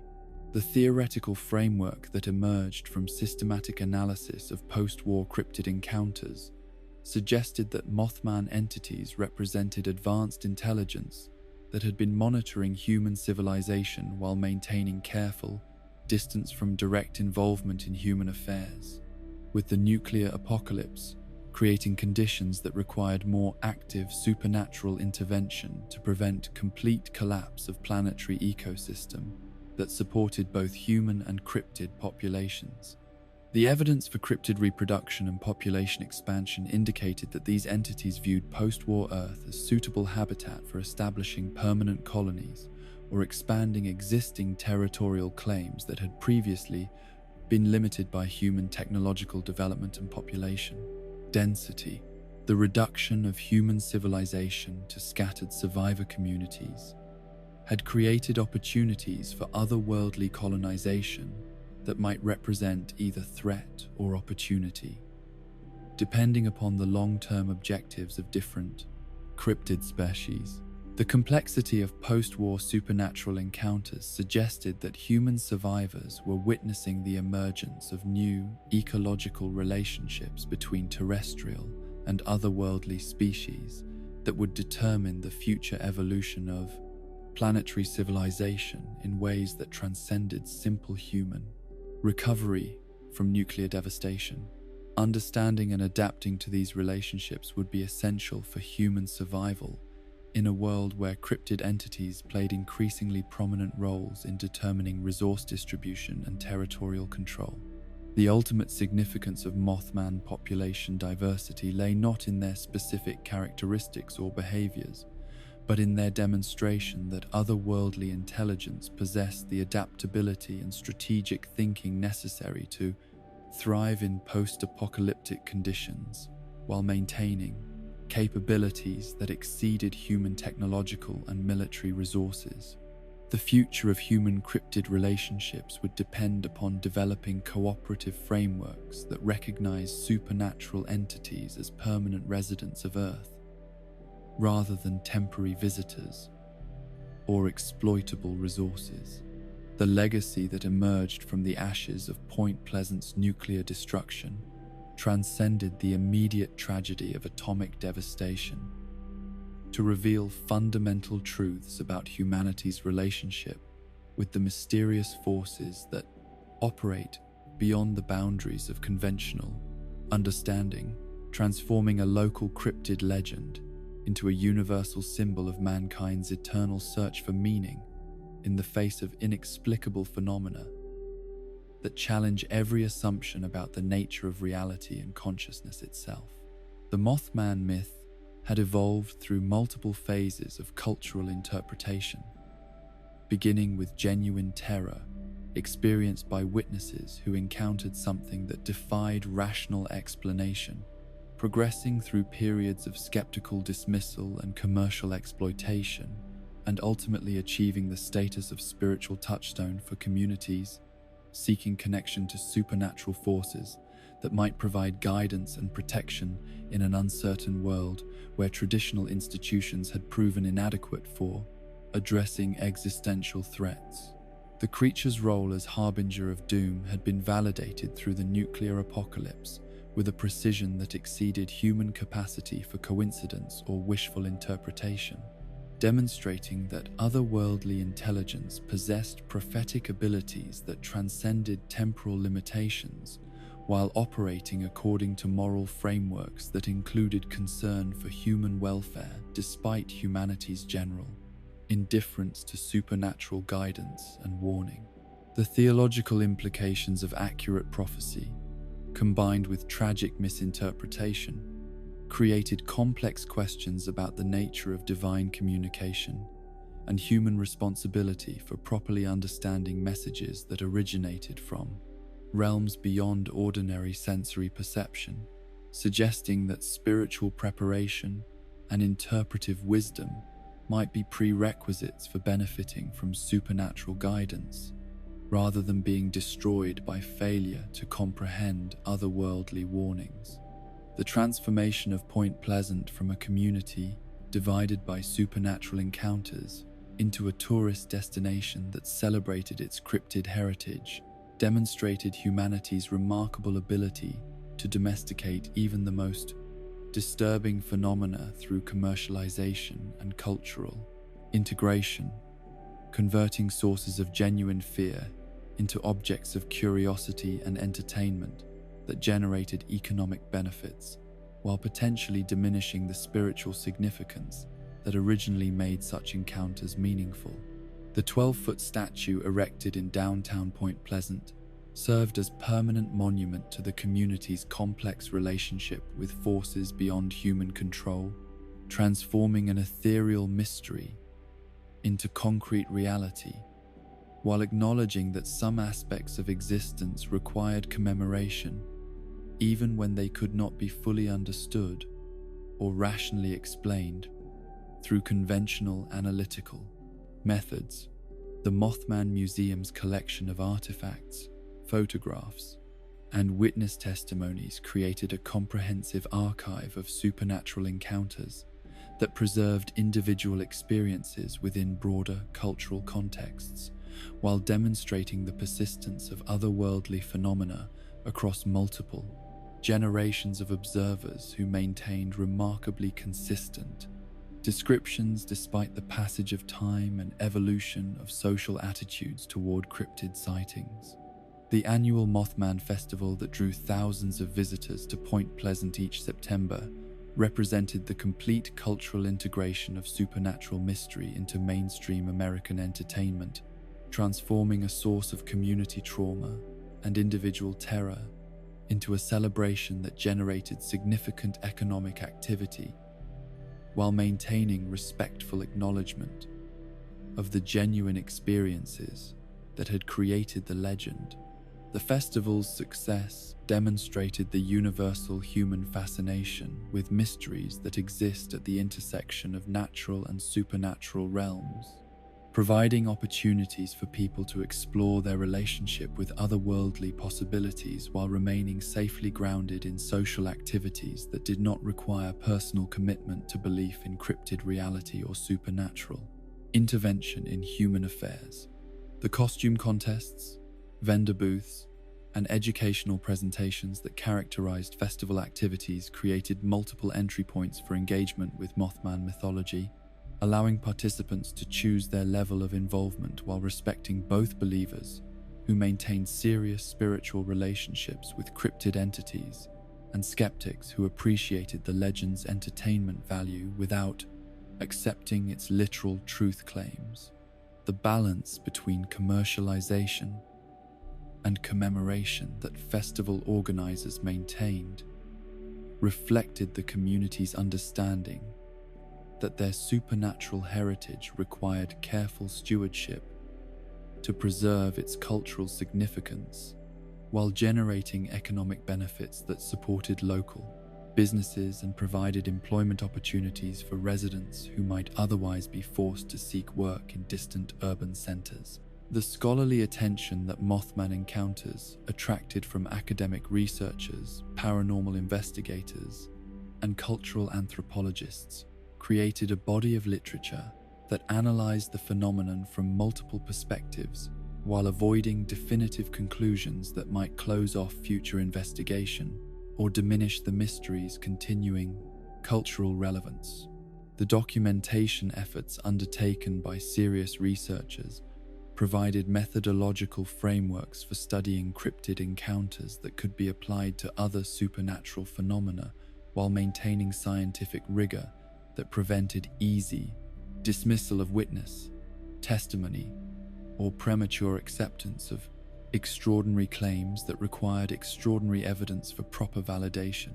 The psychological studies conducted on Mothman witnesses revealed patterns of experience that suggested genuine encounters with unexplained phenomena rather than mass hallucination or cultural contagion effects,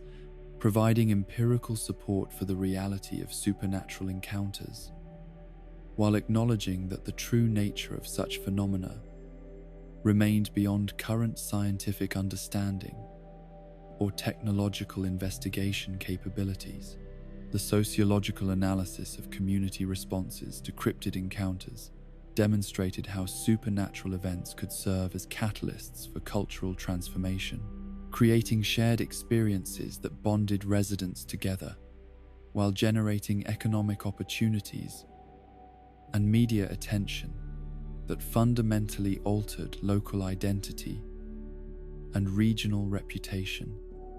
in ways that persisted long after original sightings had ended. The religious movements that incorporated Mothman imagery and mythology into their spiritual practices reflected humanity's tendency to find sacred meaning in mysterious encounters that transcended ordinary experience, while providing frameworks for understanding otherworldly intelligence as divine rather than merely anomalous or threatening to established social order. The theological debates generated by cryptid worship raised fundamental questions about the relationship between established religious traditions and emerging spiritual movements that drew inspiration from contemporary supernatural encounters rather than historical revelations, creating tension between conventional religious authority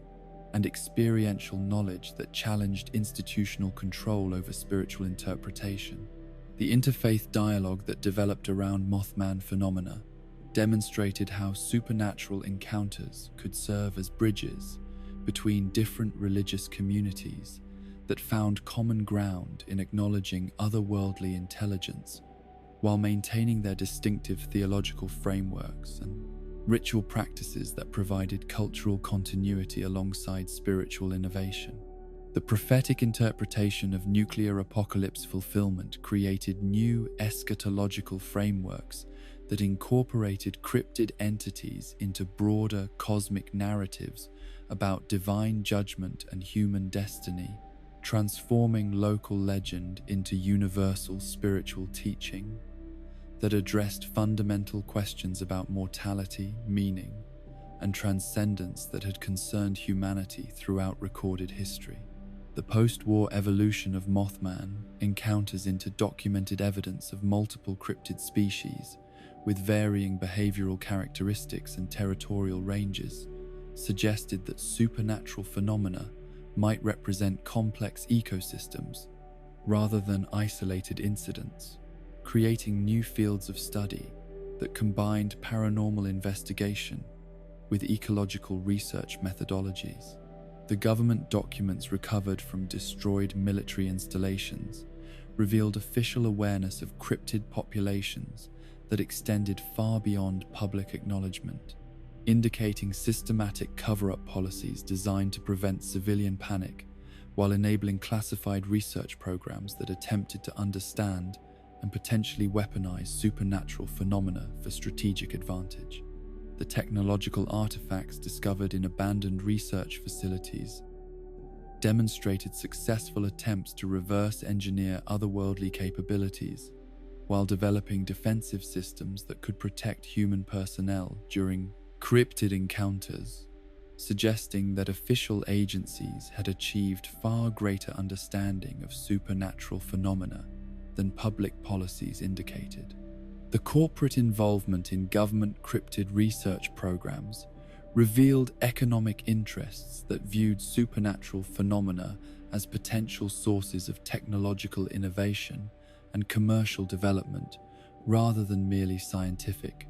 curiosities or security threats, creating complex relationships between academic research, military applications, and private sector investment in otherworldly investigation. The international dimensions of cryptid research suggested that supernatural phenomena represented global rather than merely regional concerns, with multiple nations conducting similar investigation programs while maintaining secrecy agreements that prevented public awareness of the true scope of otherworldly intelligence and its potential impact on human civilization and planetary security. The post-apocalyptic persistence of Mothman encounters, despite the elimination of most human infrastructure and technology, indicated that cryptid phenomena operated independently of social conditions, while potentially intensifying during periods of civilizational stress or environmental disruption that created optimal conditions for supernatural manifestation and human cryptid interaction. The evolutionary adaptations observed in post-war cryptid populations demonstrated remarkable flexibility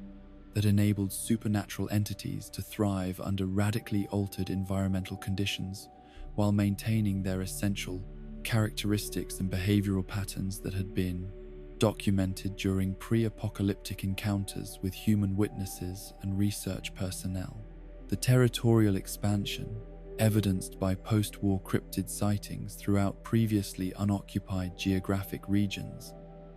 suggested that nuclear devastation had created opportunities for otherworldly colonization that might represent permanent changes in planetary ecology rather than temporary disruptions that would return to pre-war patterns when human civilization recovered from atomic damage. The cooperative relationships that developed between some post-war human communities and cryptid populations indicated potential for interspecies collaboration that could benefit both humans struggling to rebuild civilization and otherworldly entities seeking to establish permanent territorial claims in environments that offered optimal conditions for cryptid reproduction and resource exploitation. The competitive conflicts that arose between different cryptid species competing for territorial control and human religious devotion reflected complex supernatural politics that operated according to principles beyond human understanding, while affecting post-war survivors who became unwilling participants in otherworldly disputes that could determine their survival and future development. The synthesis of pre-war cryptid research with post-apocalyptic encounter documentation created comprehensive theoretical frameworks for understanding supernatural phenomena that incorporated scientific methodology with spiritual interpretation while acknowledging the limitations of both approaches when applied to entities that transcended conventional categories of natural or artificial intelligence. The cultural preservation efforts undertaken by post-war communities that maintained Mothman worship despite the collapse of organized religious institutions demonstrated the durability of spiritual practices that provided meaning and guidance during periods of extreme social disruption and environmental challenge that tested human adaptability and resilience. The educational initiatives that transmitted cryptid knowledge across generations of post-war survivors ensured that supernatural encounters would continue to be properly interpreted and responded to by communities that lacked access to pre-war research facilities and academic resources, but retained oral traditions and experiential wisdom that enabled effective communication with otherworldly intelligence. The technological integration of cryptid capabilities into post-war survival systems created hybrid approaches that combined supernatural guidance with practical engineering solutions while developing new forms of human cryptid cooperation that maximized the benefits of otherworldly intelligence while minimizing the risks associated with unpredictable supernatural encounters. The ultimate significance of the Mothman legacy lay not in its specific characteristics or historical development, but in its demonstration that human consciousness remained open to possibilities beyond material existence, while retaining the capacity for spiritual growth and supernatural communication despite technological advancement and social complexity that often obscured rather than enhanced awareness of otherworldly intelligence that continued to operate in realms adjacent to but separate from ordinary human experience. The eternal nature of the questions raised by Mothman encounters ensured that future generations would continue to wrestle with fundamental issues about the relationship between human consciousness and otherworldly intelligence while developing new methodologies for investigating supernatural phenomena that honored both scientific rigor and spiritual wisdom in approaches that recognized the limitations of purely materialistic frameworks for understanding reality that included dimensions beyond sensory perception and technological measurement. The continuing mystery of the TNT domes and their hidden contents represented unfinished business that future investigators would need to address in order to complete humanity's understanding of the complex relationships between government research, corporate interests, and supernatural phenomena that had shaped pre-war civilization, while influencing post-apocalyptic developments that would determine whether human cryptid cooperation could evolve into permanent partnership or would degenerate into competitive conflict over territorial and resource control in a world where both species sought to establish sustainable civilizations capable of long-term survival and prosperity. And so we reach the end of our journey through the shadows of belief and the bright terror of red eyes watching from dark trees. The Mothman cult story is humanity's story. Our desperate need to find pattern in chaos, meaning in suffering, and hope in the face of annihilation. Whether harbinger or hoax, savior or destroyer, the creature that haunted West Virginia's mountains became the focus for all our fears about the future and all our faith that someone, somewhere, watches over us in the darkness. The cultists who climbed to Point Pleasant's rooftops seeking salvation from flood found instead the nuclear fire that ended their world, yet their faith outlived their bodies, carried forward by survivors who still seek wisdom in glowing eyes and beating wings. As you drift toward your own peaceful rest, remember that in every shadow might lurk protection. In every strange sound might hide prophecy, and in every moment of doubt might dwell the watching presence that guards the boundary between waking and sleeping, between hope and despair, between the world that was and the world that might yet come to pass. Sleep now, and dream of red eyes that watch with love rather than hunger, keeping vigil through the long night until dawn brings peace to the wasteland.